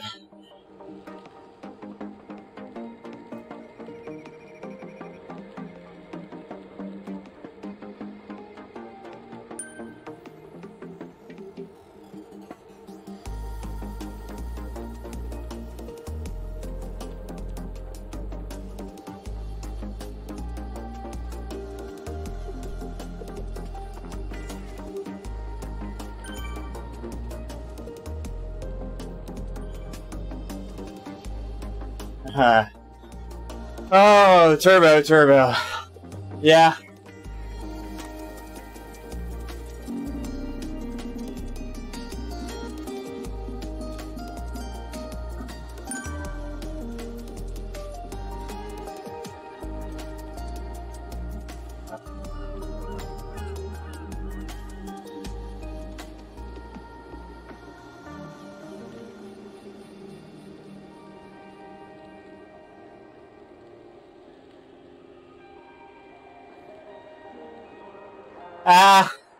I think some more formal stuff might be coming. We'll see.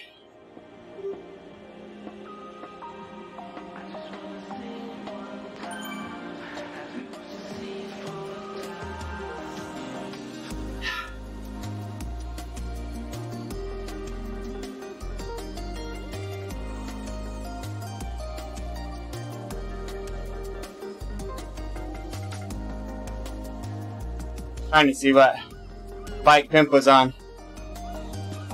He's on the track, one of the tracks. He's got the matching wheels.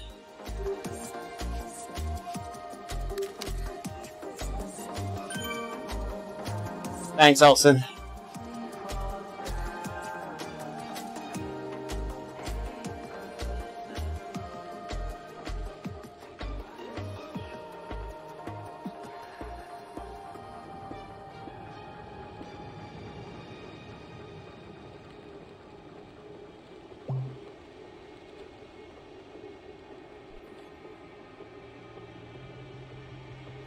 Yeah,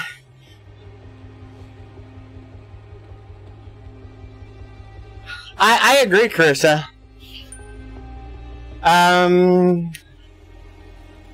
Keep an eye out for something tomorrow. I might be in it tomorrow.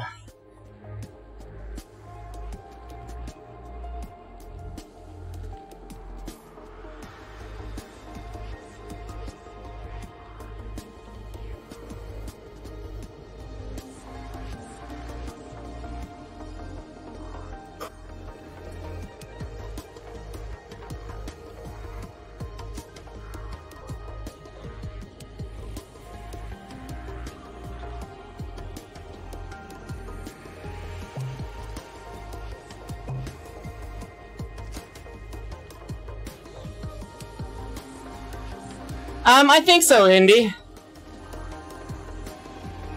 I think it was to kind of get to pique the interest of the community, right? To show off different things that maybe are underutilized now, and maybe some new things that they can do. Like, all arrow every time. Oh, unless you go under 5 minutes. And then we just get angry. Slow down. 4 seconds and I get an arrow.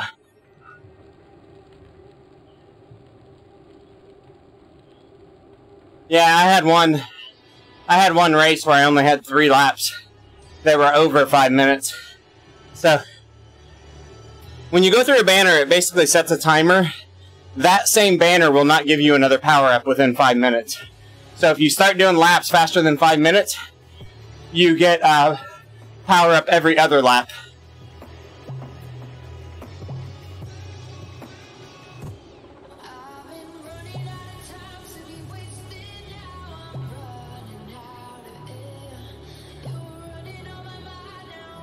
Oh, I was hurting so bad, Pirate Man.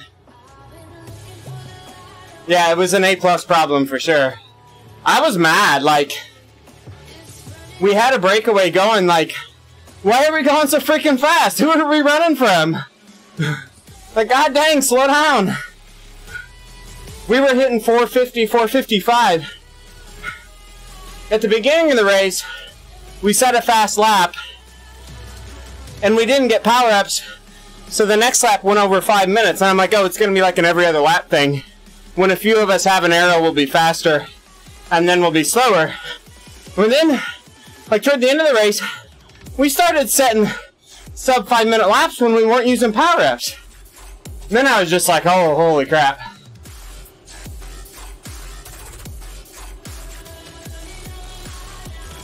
Yeah, it was brutal.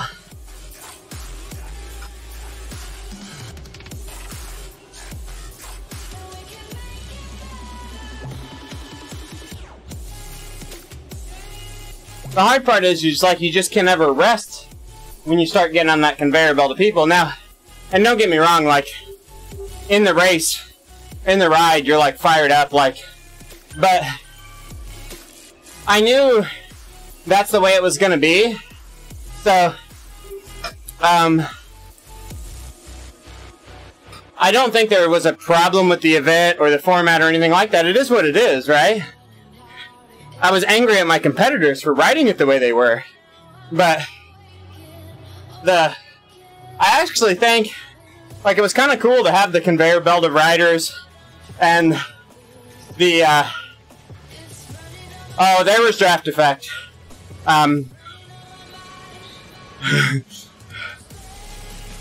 Look at the one that I fell behind on and tried to catch up with. I was pulling gaps on the group I was with when I would come through lap groups. Like, you were almost consistently in a draft. It was just stupid fast.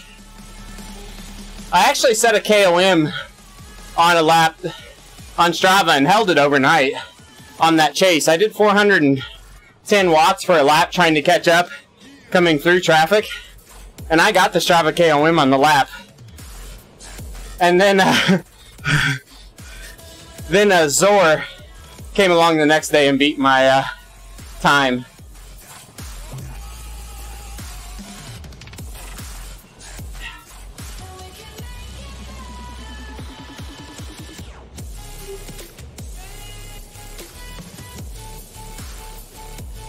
If you can see them, you can draft them if you're on a road bike. That's essentially what it comes down to. If they're on your screen, you'll draft them.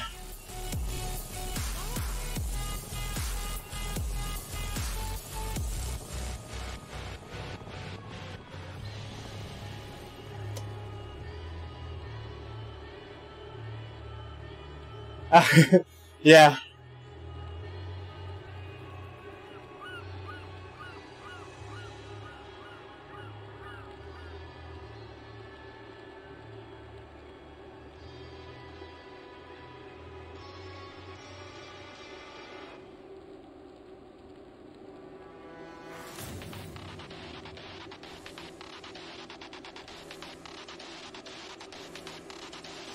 They've got that in CV Arcade. It's called, what's it called? Tractor beam? Like an alien ship tractor beam. If somebody's within like 3 meters behind you and you drop it, they stick to you. So you can tow them. So, it's awesome for like a team attack. Drop the tractor beam with your teammate on your wheel. You sprint, they can absolutely stop pedaling.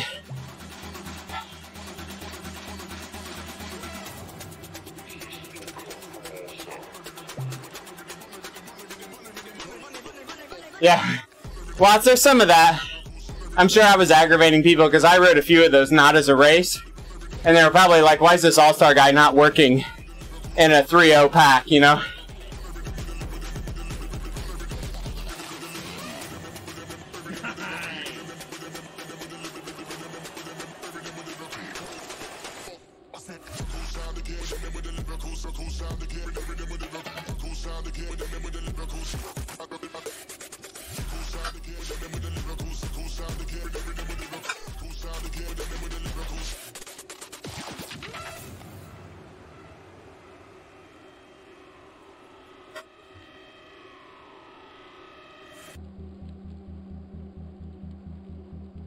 I think we're going to go to 100K here.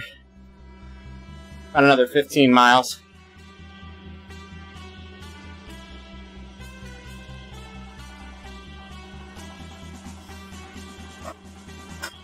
Sounds good, Pimp. Good seeing you, buddy. Thanks for dropping in for a little bit. I think it's the first time we've rode together.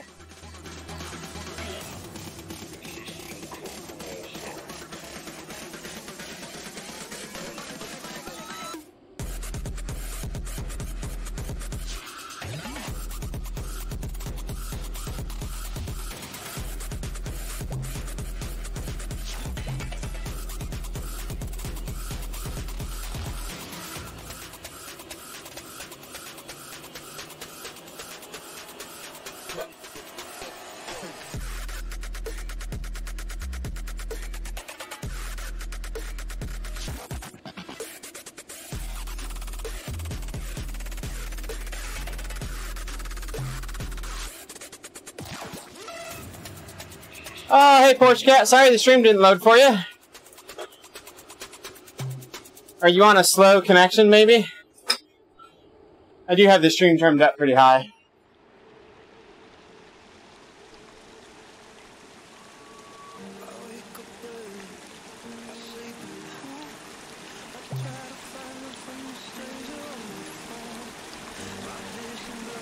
Okay. Noob questions, fire away, man. Thanks, Pirate Man.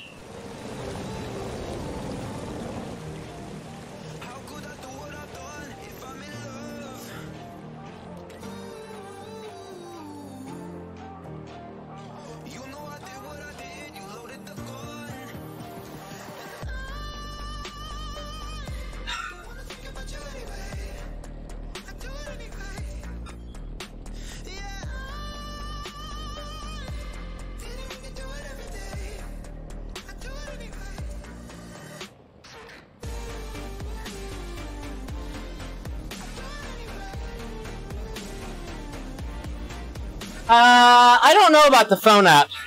I don't think so. I think you can only give it right back if it pops up on your Riders Nearby list.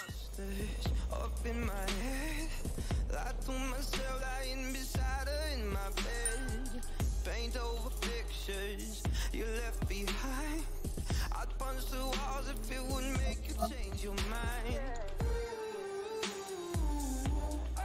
Yeah, like right now it won't let you downscale my video, so if you've got a poorer connection, it might not be great right now.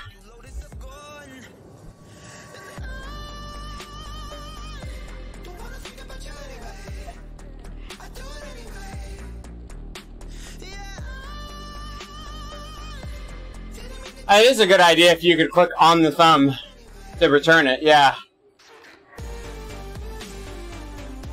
If they're in your writers nearby list, it'll pop up there. But otherwise, I don't know if it's something you can give back or not.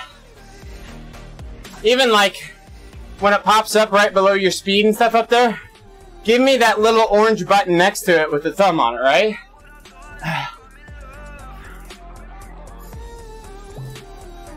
Give me a keyboard key to write on back, right?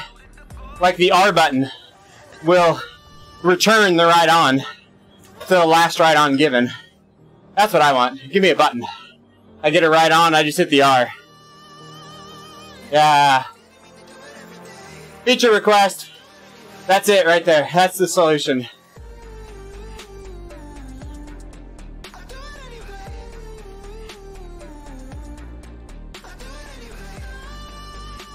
I'm still on an antibiotic. God, it makes my gut hurt.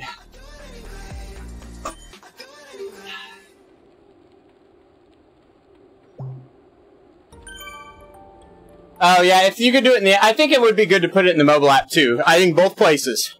Both places. Yeah. Yogurt, I need to go get some, Carissa.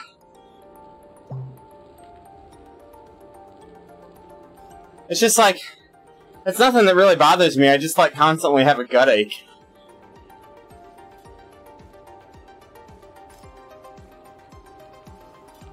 It's like there's a rock in my stomach for the last 5 days.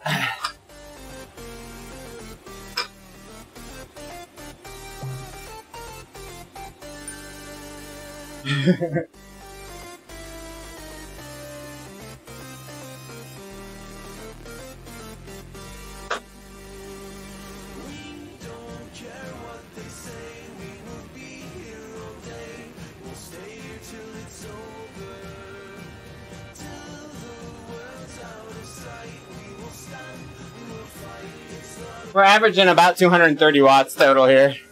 228, you see there on the screen. My two head units here, one says 229, one says 227. So, I mean, we're right there. I've reset the laps on these head units, so they're doing a little shorter time than the one you see in game.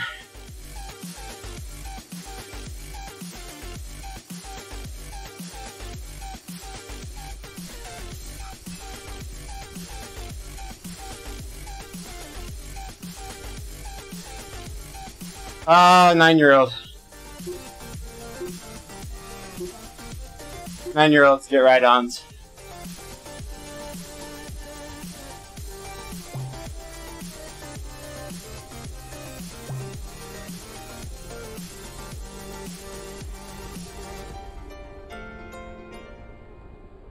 Ageist. Yeah. Nah. It's a dad thing.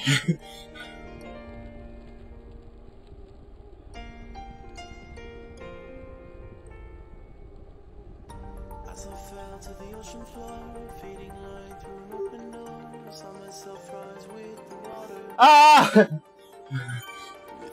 9 months prego.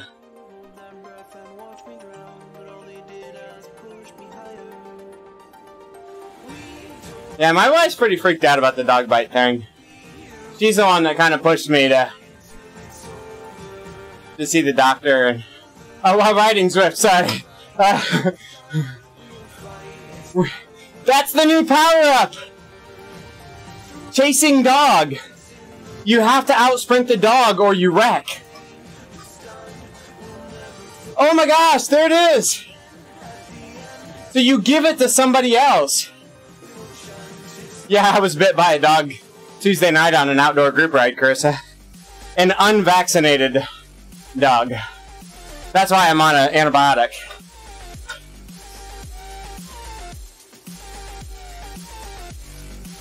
I didn't go down.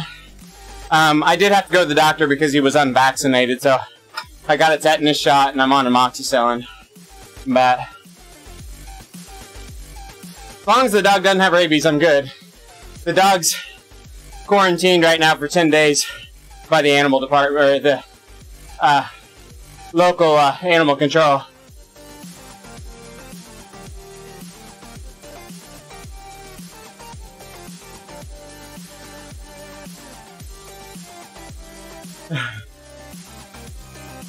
We had diesel pickup truck karma the other night, though, guys. They didn't give me a rabies shot.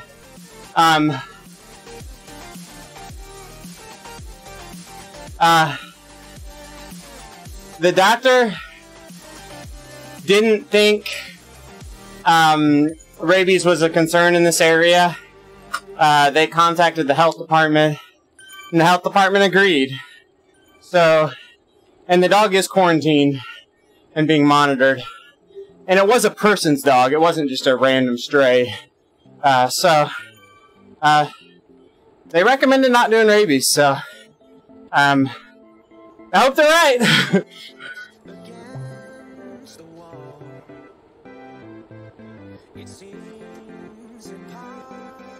Or me, if I show symptoms.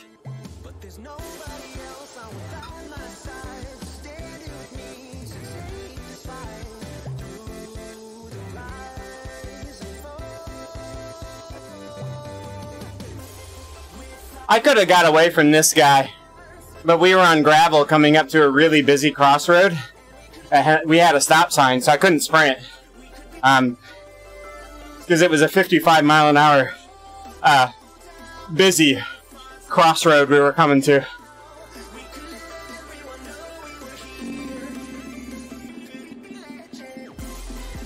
Oh no! Ah! When the dog's big enough to have a cowbell, you better run.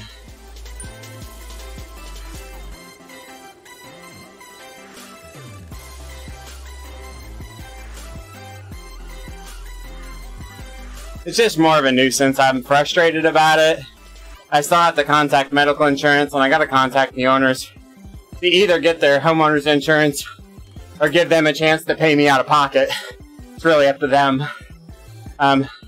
It's just a doctor visit, the tetanus shot, and the prescription. Pepper spray works, but I've also... People talk about people that have used pepper spray, and they end up drifting the pepper spray, and they pepper spray half of their ride group. A good water bottle spray to the snout as they get close. In this situation, next time that I can't really get away from him, I would have probably slammed on the brake. Go forward, I probably should have slammed on the brakes and got away from the dog, right? Like, put the bike between me and the dog. Do like a cyclocross dismount. Get the bike between you and the dog.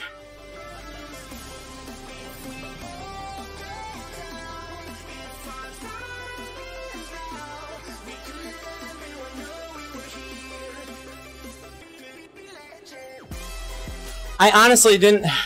Where this house was in correlation to a really busy intersection, and the owner was coming out of the yard yelling at the dog, I really expected the dog to not be mean. Where they lived that close to a busy road, and the owner didn't have him on a leash, I assumed he had good control of the dog. So I really just didn't expect the dog to pursue all the way to me. You know, you kind of assume with the owner there, and in that circumstance and in that situation living on a busy road, that they wouldn't have their dog uncontrolled if they didn't have good command control of the dog. If their dog's a runner, he had no business having him out at all. And that's part of the frustration to it.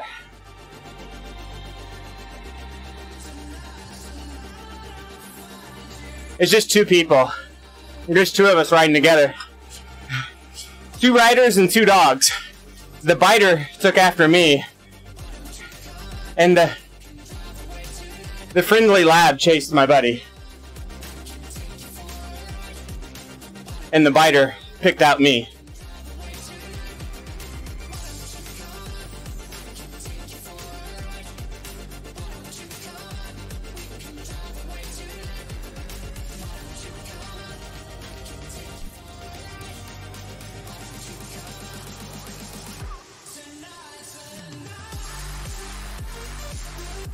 Yeah, you usually don't have to worry about a lab.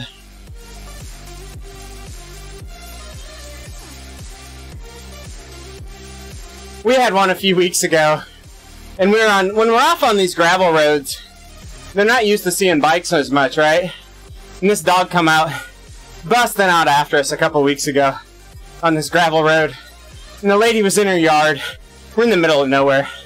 And first thing out of her mouth, which I loved, she's like, he's friendly, he's friendly, he's friendly.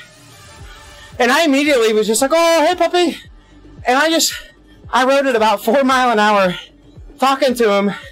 And I turned around and rode back to the lady in her yard.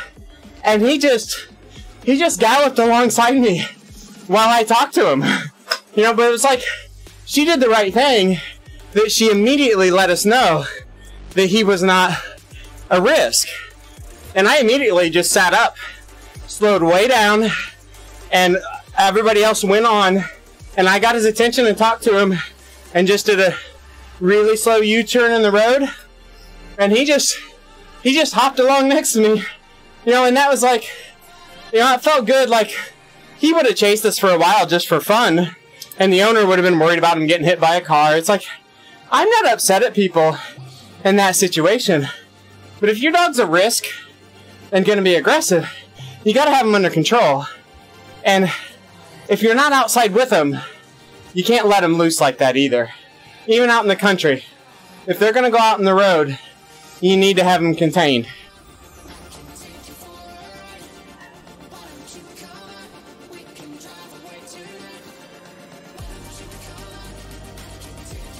There's a few that we know in the country that just like to chase us. And it's like, they're not mean or anything, but I want to tell the owners, like, I'm going to feel bad if he gets hit by a car, or if we hit him, one of us is going to get hurt. You know, and he's not coming out to be aggressive, but he'll follow and chase for half a mile. And we still run from him because we don't want him to cross in front of our front wheel and take us out. You know, I don't worry about him from a bite perspective. Yeah.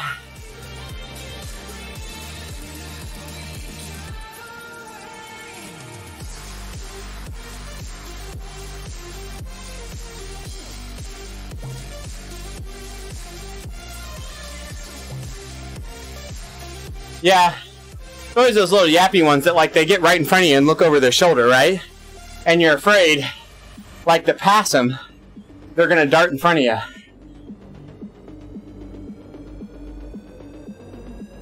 That's like the herding dog in them, right?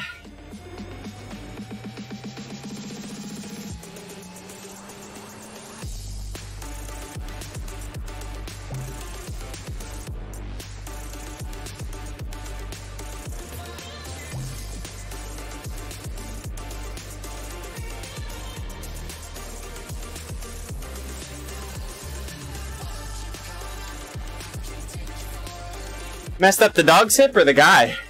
Like, that was my fear, is I was gonna, you know, like, I'm gonna wipe out hitting a dog. Yeah. Like, I've been hurt way worse just wiping out on the bike. But, you know, it's the infection risk and the non-vaccinated part of the dog that was the big issue. Had this dog been vaccinated, I mean, I still contacted animal control, I wouldn't have went to the doctor.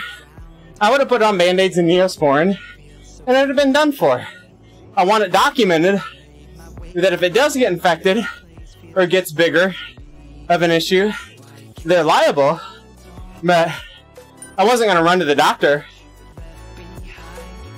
Animal control goes to them. They fill out a bite report. So they get the information. They find out if the dog's registered and been vaccinated. The dog's not been vaccinated. They quarantine the dog for 10 days. Not voluntary. They take the dog for 10 days if it's not been vaccinated. If the owner wants the dog back, they have to pay for the 10 days of quarantine and all the vaccinations for the dog before they'll be released back to the owner. And then, if there was... I mean, I told Animal Control, like, I'm not going after the owners or anything, so Animal Control can file or, you know, fine or ticket the owner for, you know, dog running at large or unvaccinated animals, unregistered animals. Like, they can write tickets or whatever for it too. I don't think they did in my case. I told them I wasn't, like, all fired up to go after the owner or anything. I just had to make sure it was documented, protecting my own liability perspective if it got to be a significant issue, if it got infected or something.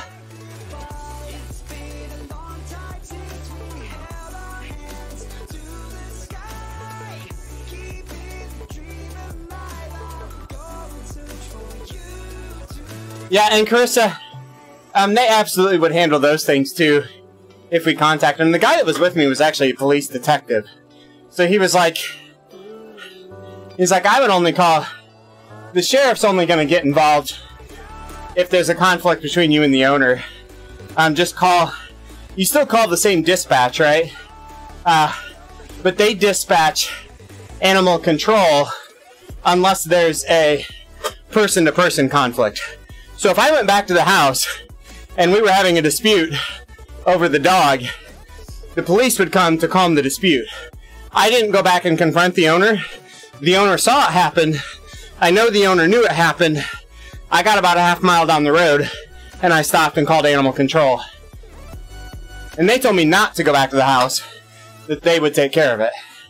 I had witnesses, I had proof, and the owner was present, that it wasn't necessary for me to go back to the house.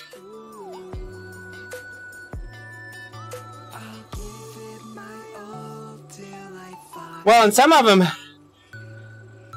of these dogs, and I'm sure yours are the same, Carissa, that we've encountered, have been in the same place, doing the same thing for years, and other people I know have reported it, or said something, and it still happens. So at that point, my fear is confronting the owner turns into a person-to-person conflict, and you're on their turf. So I pretty much stay out of that part of it.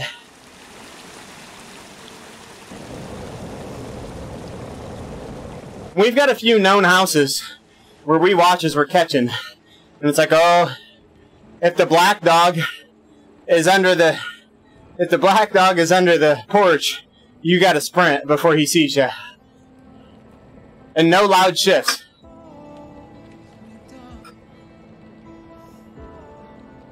You think wild dogs should be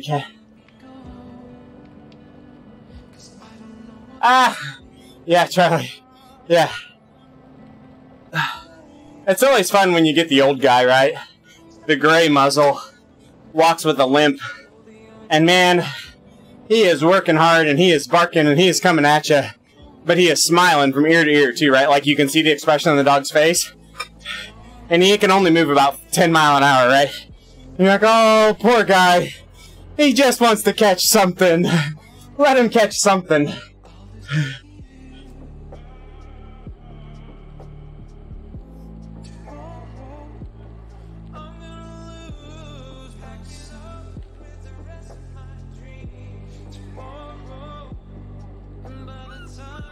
Yeah, we've had a few of those where people just, it's like you don't acknowledge the dog until he gets about 7-8 foot away from you, and you just turn and absolutely scream no right in their face, and they'll be like, whoa, like a lot of them will just put on the brakes. You like startle them. I will do that a lot when I'm by myself.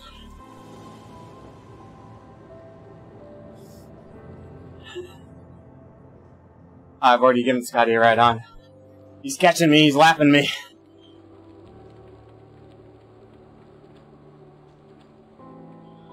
Yeah.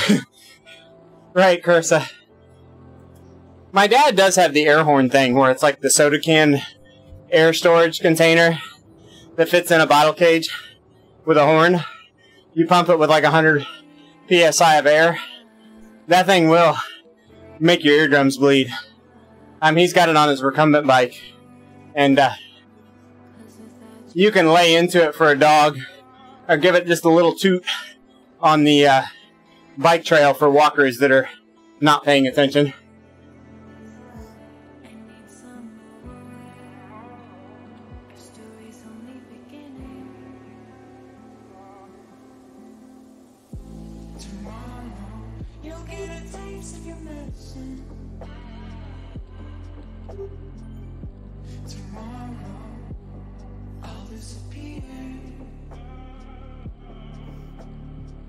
Yeah. I think I could have fun with it too.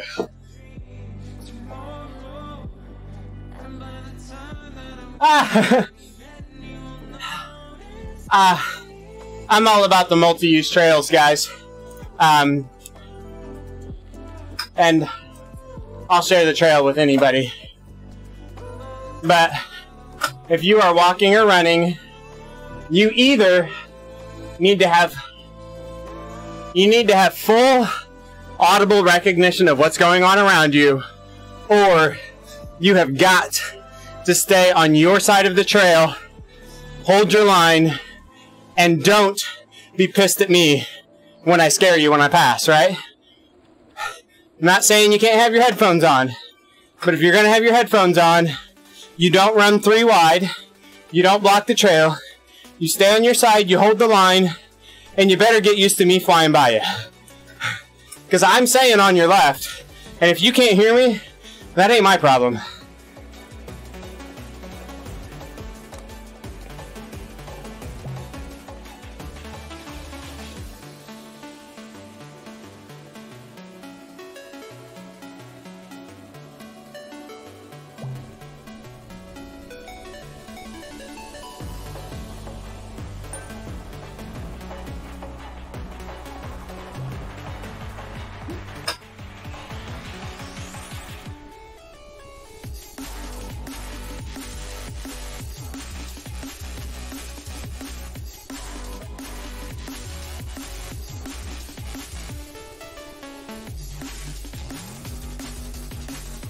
Yeah, the walking the dogs is an issue on the trail too. If your dog is curious or going to react to the bike, you need to keep their leash short.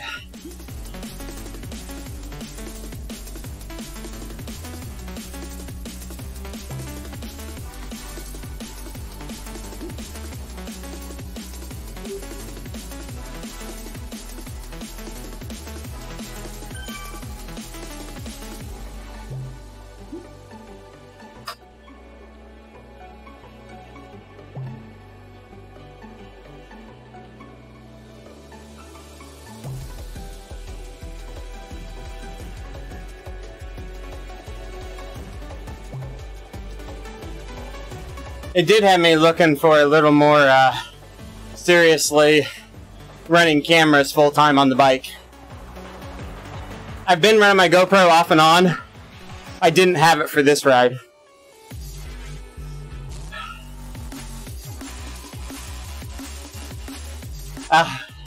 Yeah, like that speed walking, they'll like video them with high-speed cameras to make sure they always have a foot touching the ground, right?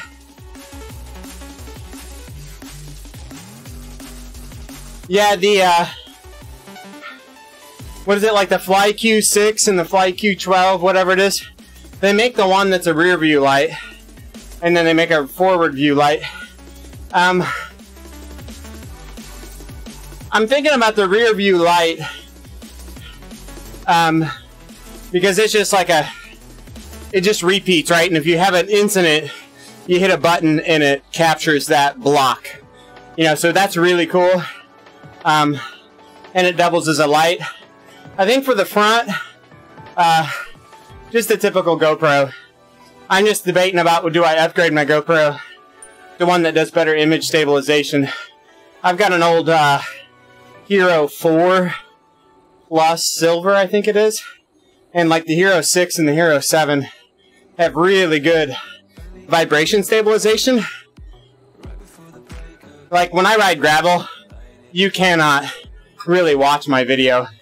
Like I could document an accident or something like that, but it is not good to watch, like to upload video from. Yeah, the Fly 6, from a safety perspective, is excellent because it gets that reverse view, cars buzzing you, stuff like that. You really need forward and reverse, I think, facing cameras to get full documentation of any incident that could happen. You know, like the forward view would have been good for me for the dog, but vehicle incidents are usually from behind.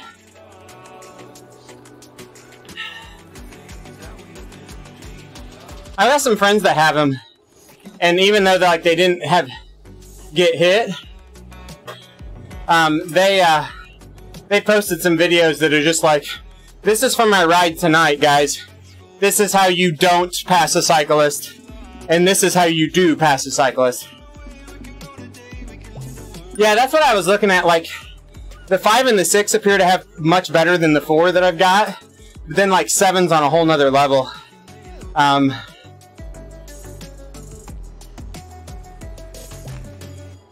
Maybe I need to take my Super League and dip in for something like that.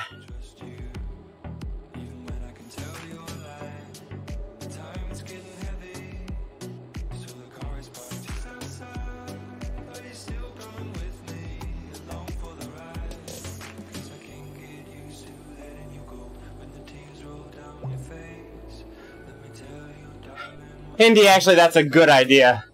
That's actually a good tip.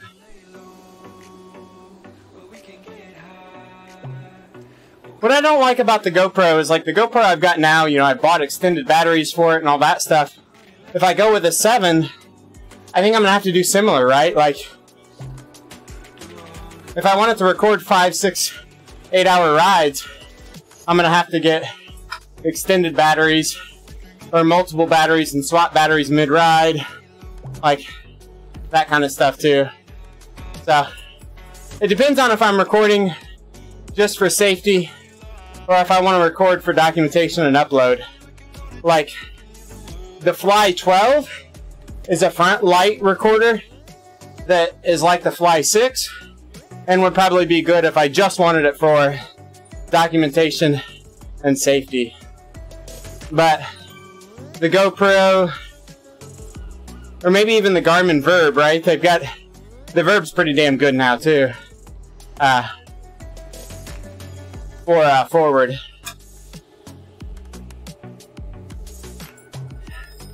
Like I can get other uses out of a GoPro that I'm not gonna get out of the Fly camera. That's the biggest thing.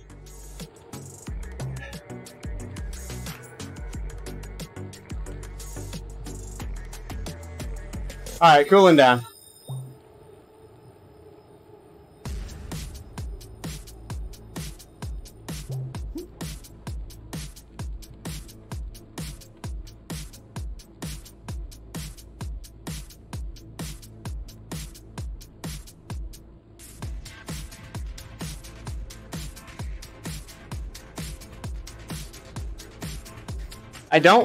I think I turned my hoods in and I shouldn't have.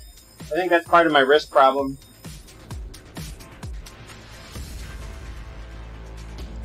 I'm like a princess with my hand placement. Now granted, I've been riding locked in for quite a while in one position. I think on the road it'd be different, but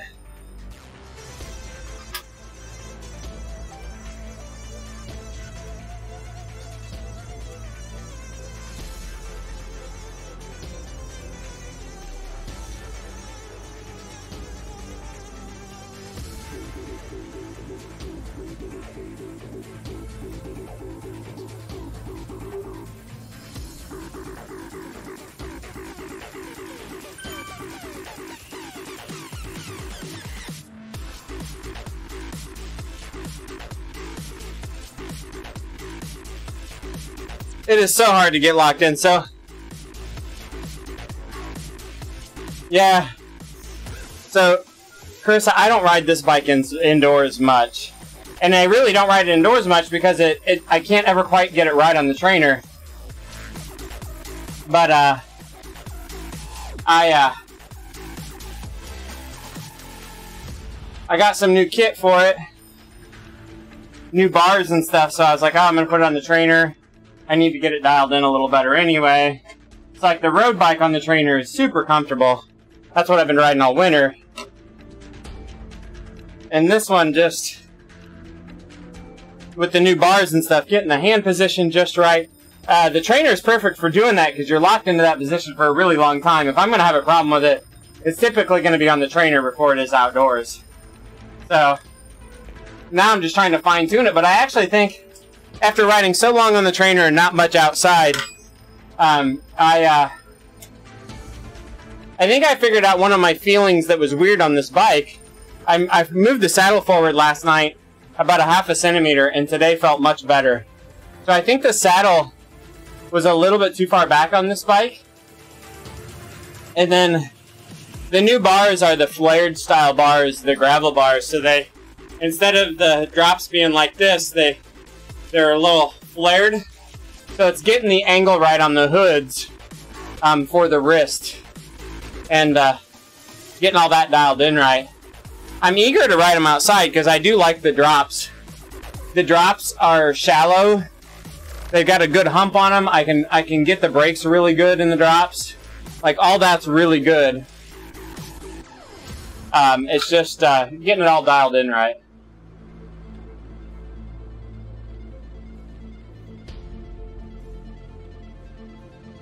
So let's do this.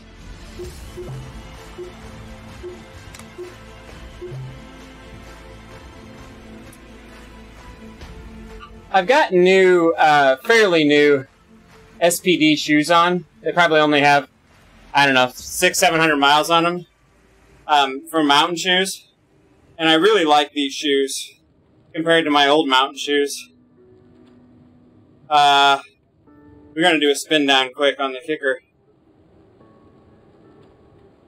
That's why I unpaired the kicker.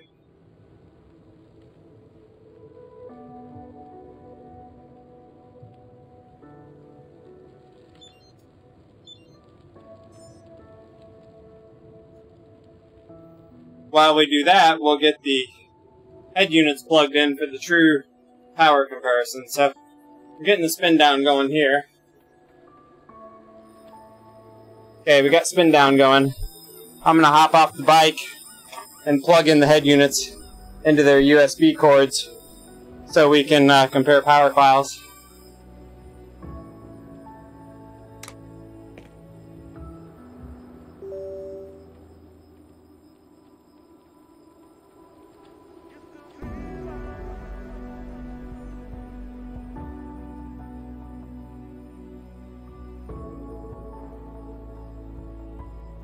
And out. And in. And in. What are we doing?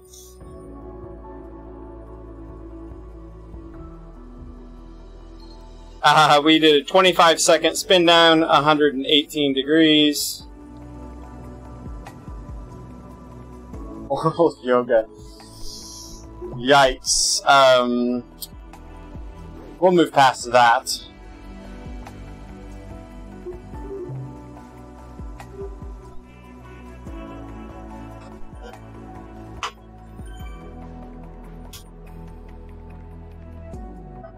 That's real quickly going to go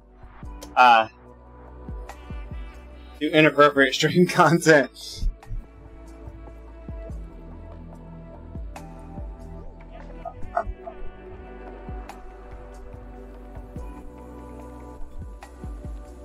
I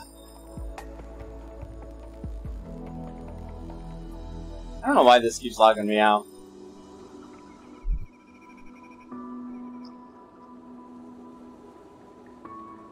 So these are the rides for today.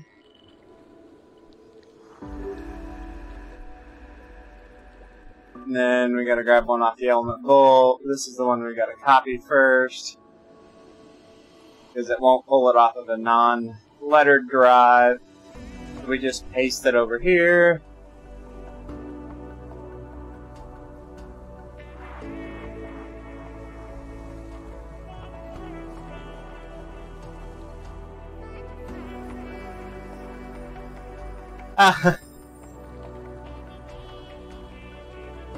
I have different indoor and outdoor shoes, really. My old shoes are indoor shoes now. My new shoes are outdoor only. More so, well, what happened is my current indoor shoes were my good shoes. But I used them... but I used them in and outdoor. And, I accidentally left them in LA when I did CBR LA. So Kim was going to ship them back to me, but then I didn't have shoes. So, I ordered new shoes while I was waiting for Kim to ship back my other shoes. And those are my good outdoor shoes now, and the ones that I left in LA when they got back to me just got retired to indoor only. They're kind of stuck as indoor only now because they have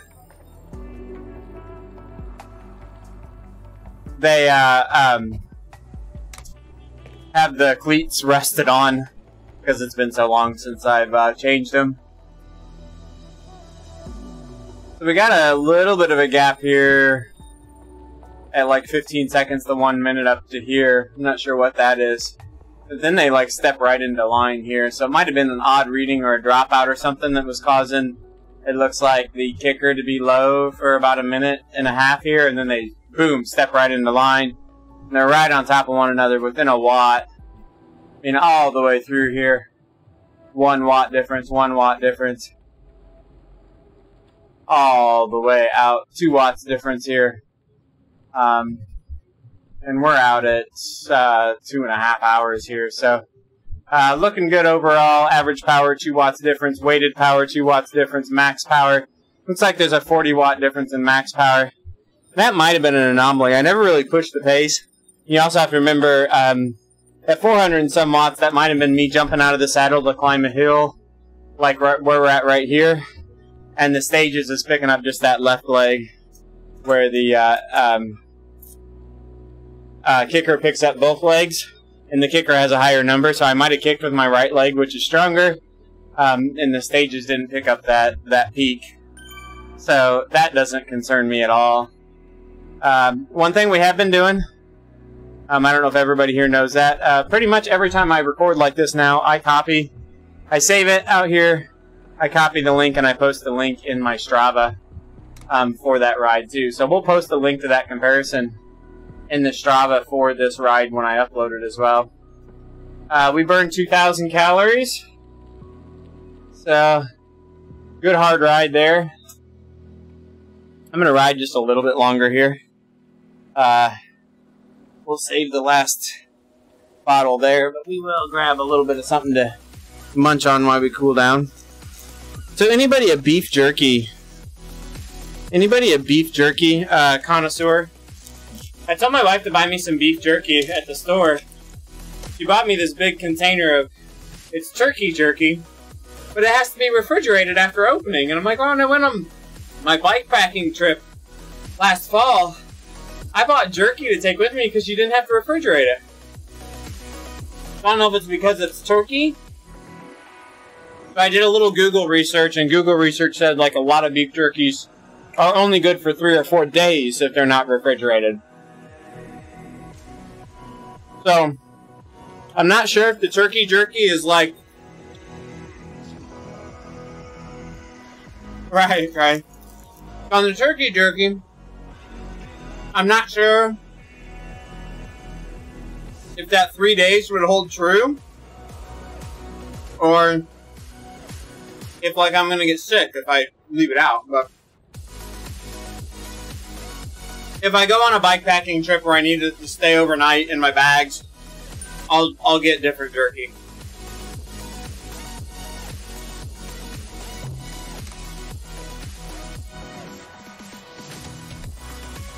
Jerky is great for the long endurance rides like we were doing 10 hours a day on the bike packing. It's a lot of protein. It's calorie dense. It's got a lot of salt, sodium, and stuff in it. I did a lot of jerky and a lot of one of my favorite candy mixes is candy corn and peanuts.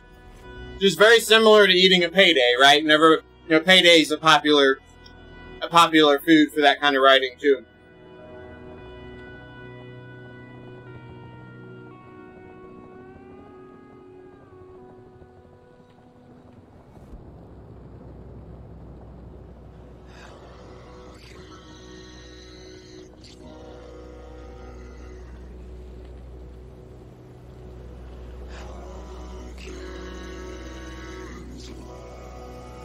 Thanks, Charlie.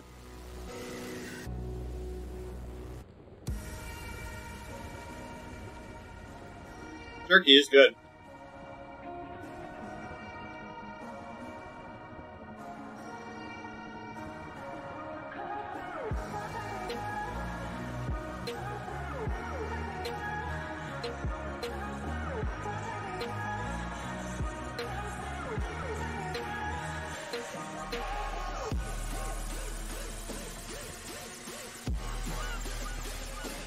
Alright, that's enough.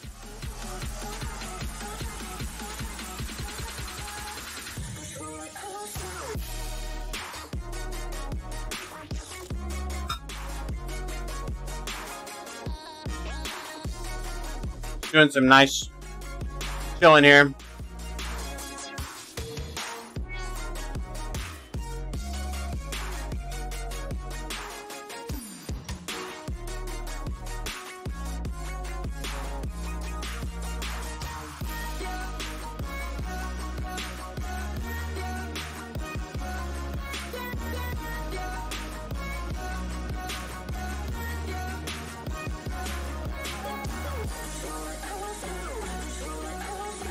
My buddy that I passed out here was chatting with me on Facebook. He moved to Texas now, so he was just saying hi, and I got a friend request from somebody from... These are all... So you always get like these friend requests on Facebook, right? And you're always looking to see like, oh, I got a bunch of mutual friends with them, and then you're trying to figure out, are the mutual friends like local friends, or are the mutual friends Zwift friends? You're trying to figure out like which portion of your world. Is it my online life, or is it my real life that I know them from, right? And then, doesn't it get really weird when you have an overlap? Like, wait a minute. They're friends with three of my local buddies, and Nathan and Greg, and like, oh crap. Porch Cat, no. Really, the Alp is pretty much the same gradient, plus or minus 2 or 3%, all the way to the top, and then like a quarter-mile loop at the top and back down. Are you riding up the hill right now?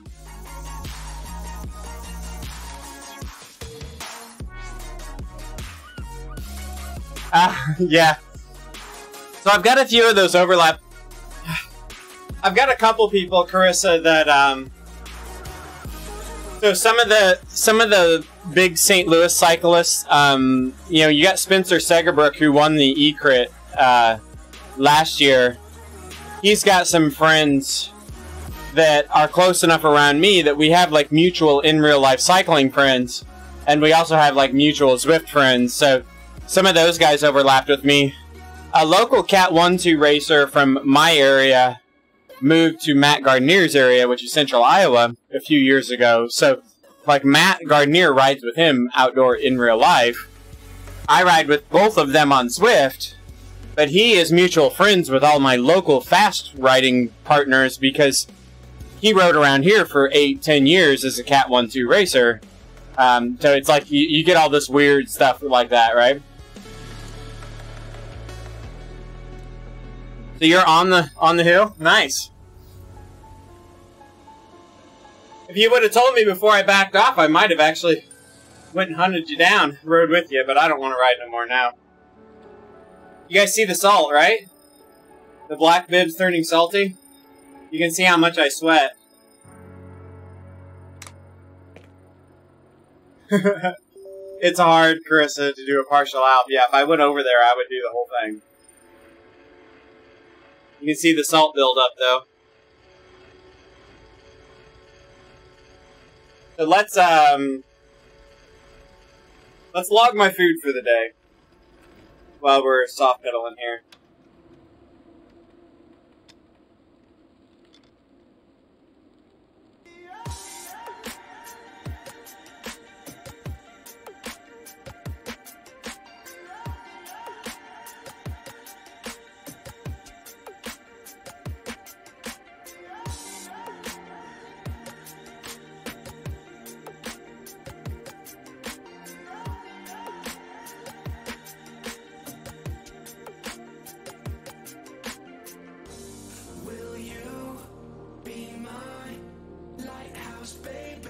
What's your name in game, Porch Cat?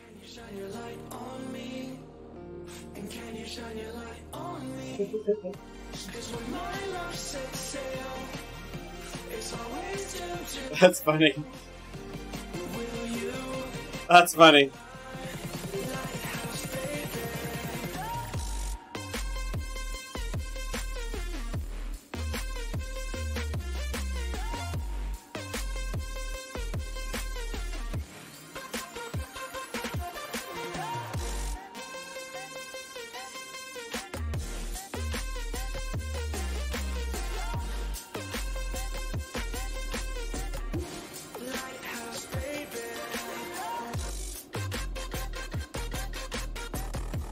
So I ate 1 Nature Valley bar. Okay. Woo, I'm running a calorie deficit. Yikes.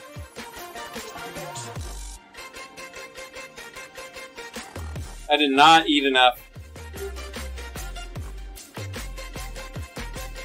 Total for the day, I've eaten 1,200 calories. I've burned 2,000, plus my normal, like, 2,000 that I'm able to eat.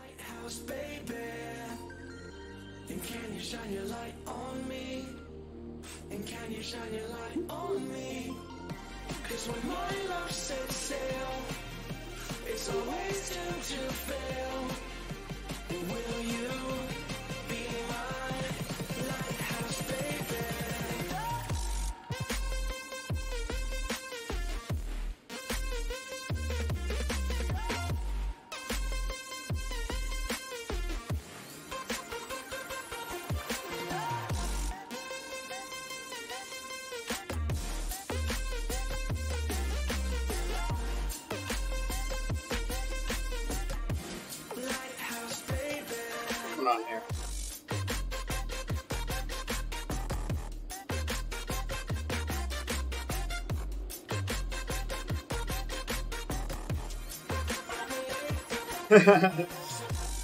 It stinks because then it's like, oh crap, I gotta work harder now, right?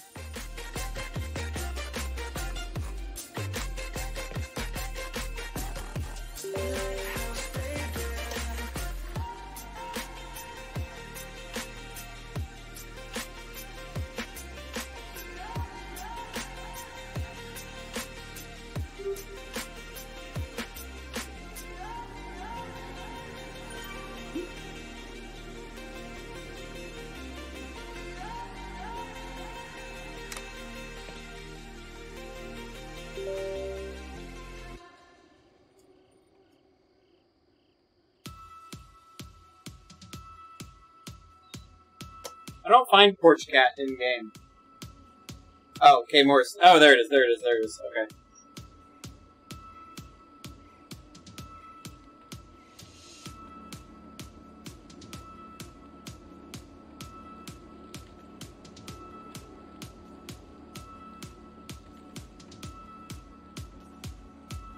There's a lot of K Morrisons.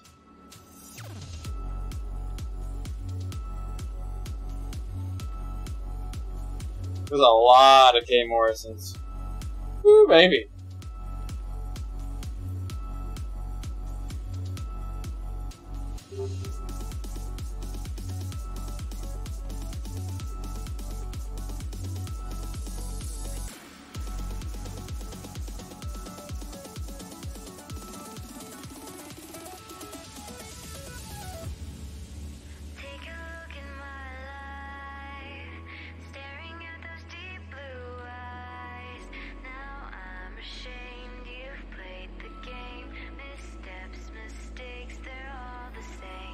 The good part when you have a breakthrough workout is you get to take a day easy, right?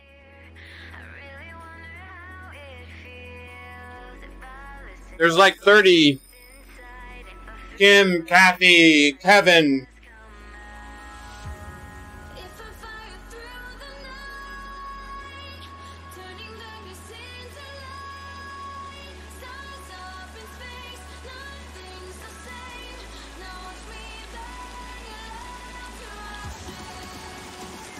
Are you male? And are you US?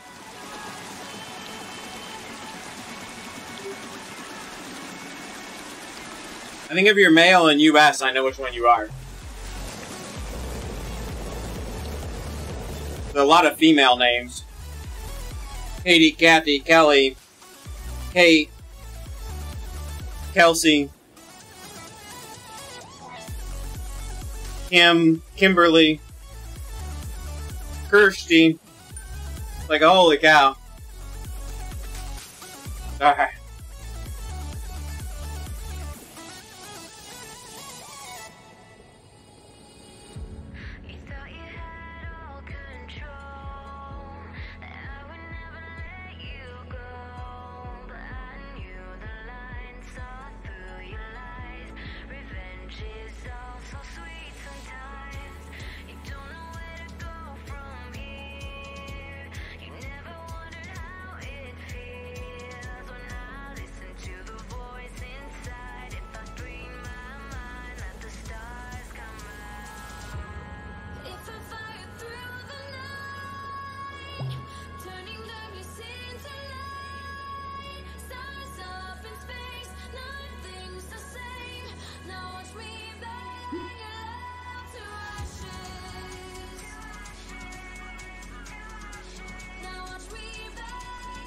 Now that I'm writing, I can't find you.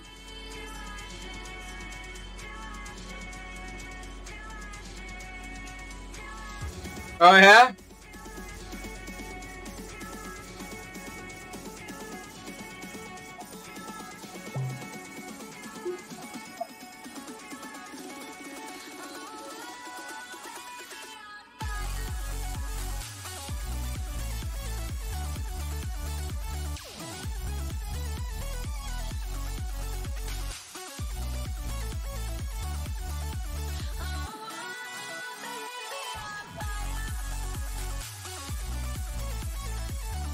What's Bruce doing?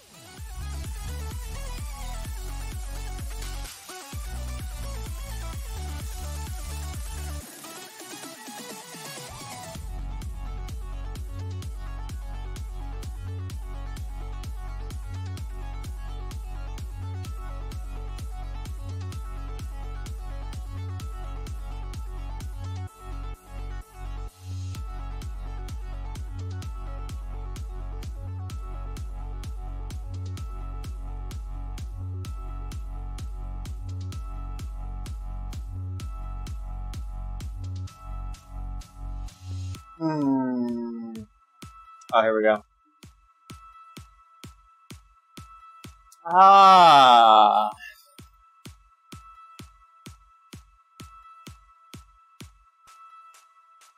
Don't follow Bruce Games Rise? That's not that can't be true.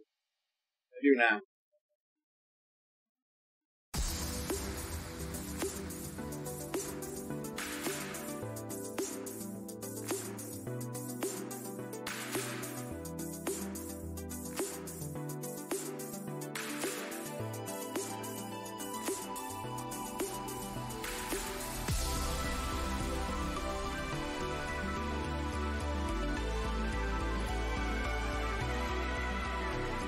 He is, right now, Bruce Games Rides is about corner 9, 10? 10? He's between 10 and 11.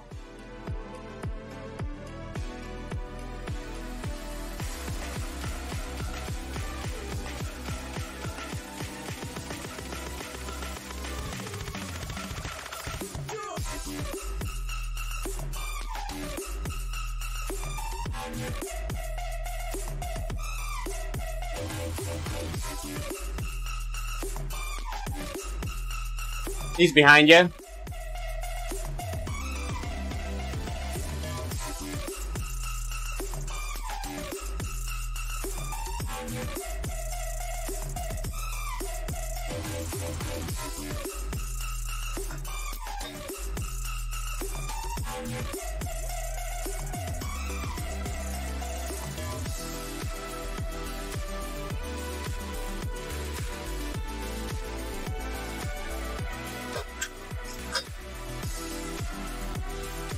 I got you now.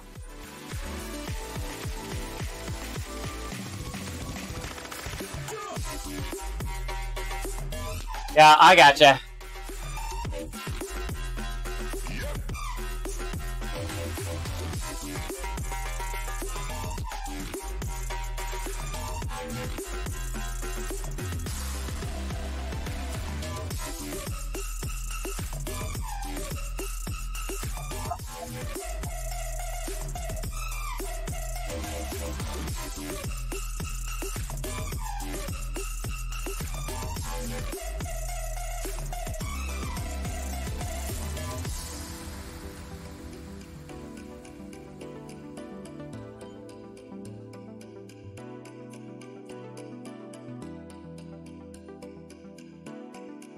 We'll just cruise along with him for a bit.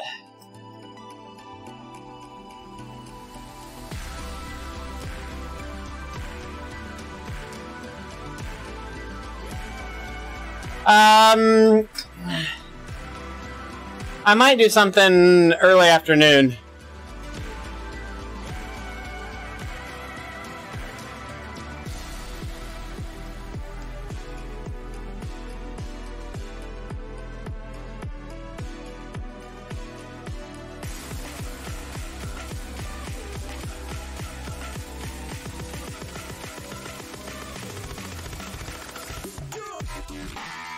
Yeah, I won't be riding that at noon, but that event might be one you want to pay attention to. We might be getting a little creative there. You might see me in that event, but I won't necessarily be home by noon to ride out of the gate with you. But I might be there. Just wave at me as you ride away out of the pin. I'll just hang out there for a while.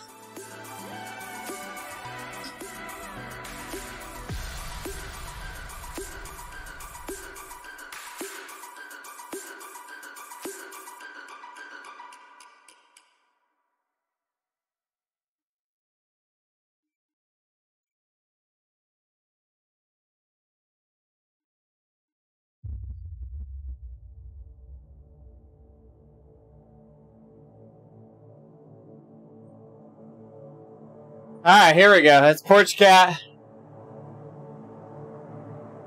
Alright, Porch Cat's right behind us. And Bruce Games Ride's here with us.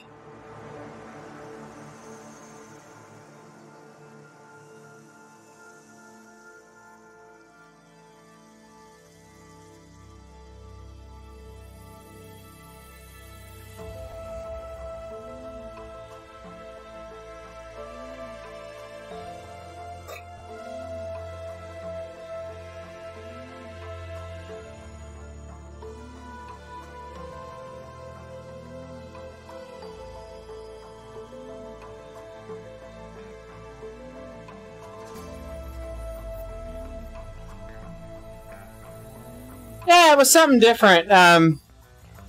It's a whole different kind of event. Like, once you accept that it's going to be the conveyor belt and the power-ups and, like, there's just all kinds of this craziness. Chaos, right? It's chaotic. As long as you accept that's the way it's going to be, it's a lot of fun. Yeah, I'm not excited about the group workout one. Except, I'm going to do it with my daughter. I'm going to get her down here on the bike. Because we're going to be rubber banded together, right? It doesn't matter how fast she pedals. She just has to pedal. And she'll stay in the group.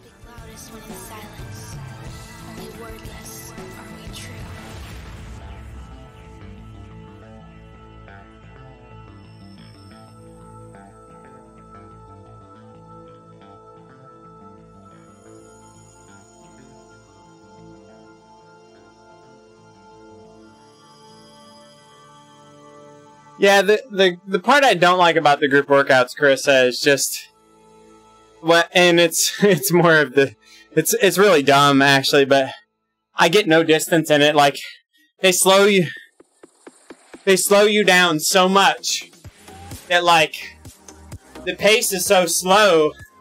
It's almost weird for me to ride them. Just like it takes so long to do a lap and stuff like that. It's just like you lose that whole element of that feeling of speed.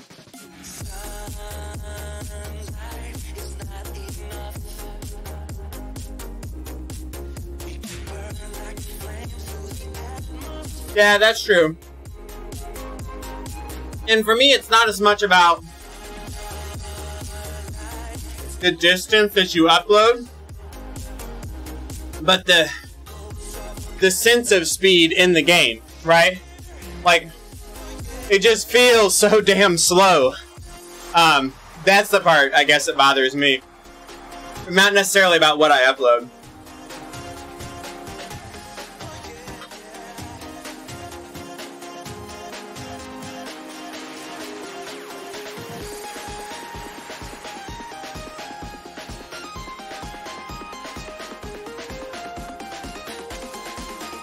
Thanks, Bruce.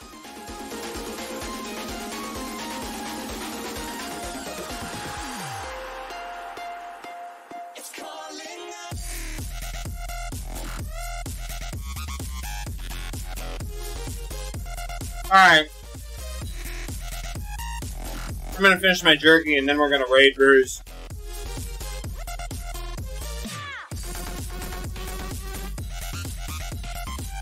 Yeah. Got a hard 1 minute sprint in there. 2 of them. For me, it's like over 500 watts for a minute.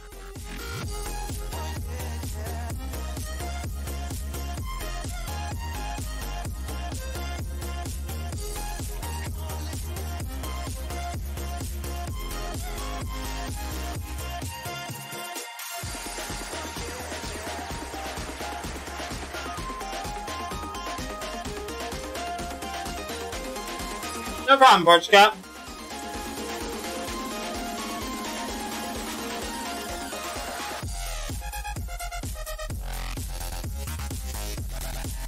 Yeah. The tempo blocks are like sweet spot. Alright. Calling it quits.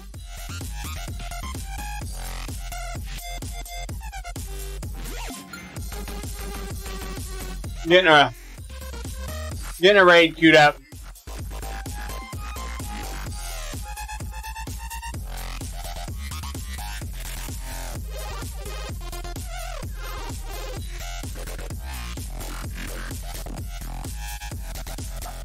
We're gonna raid Bruce Games Rides here.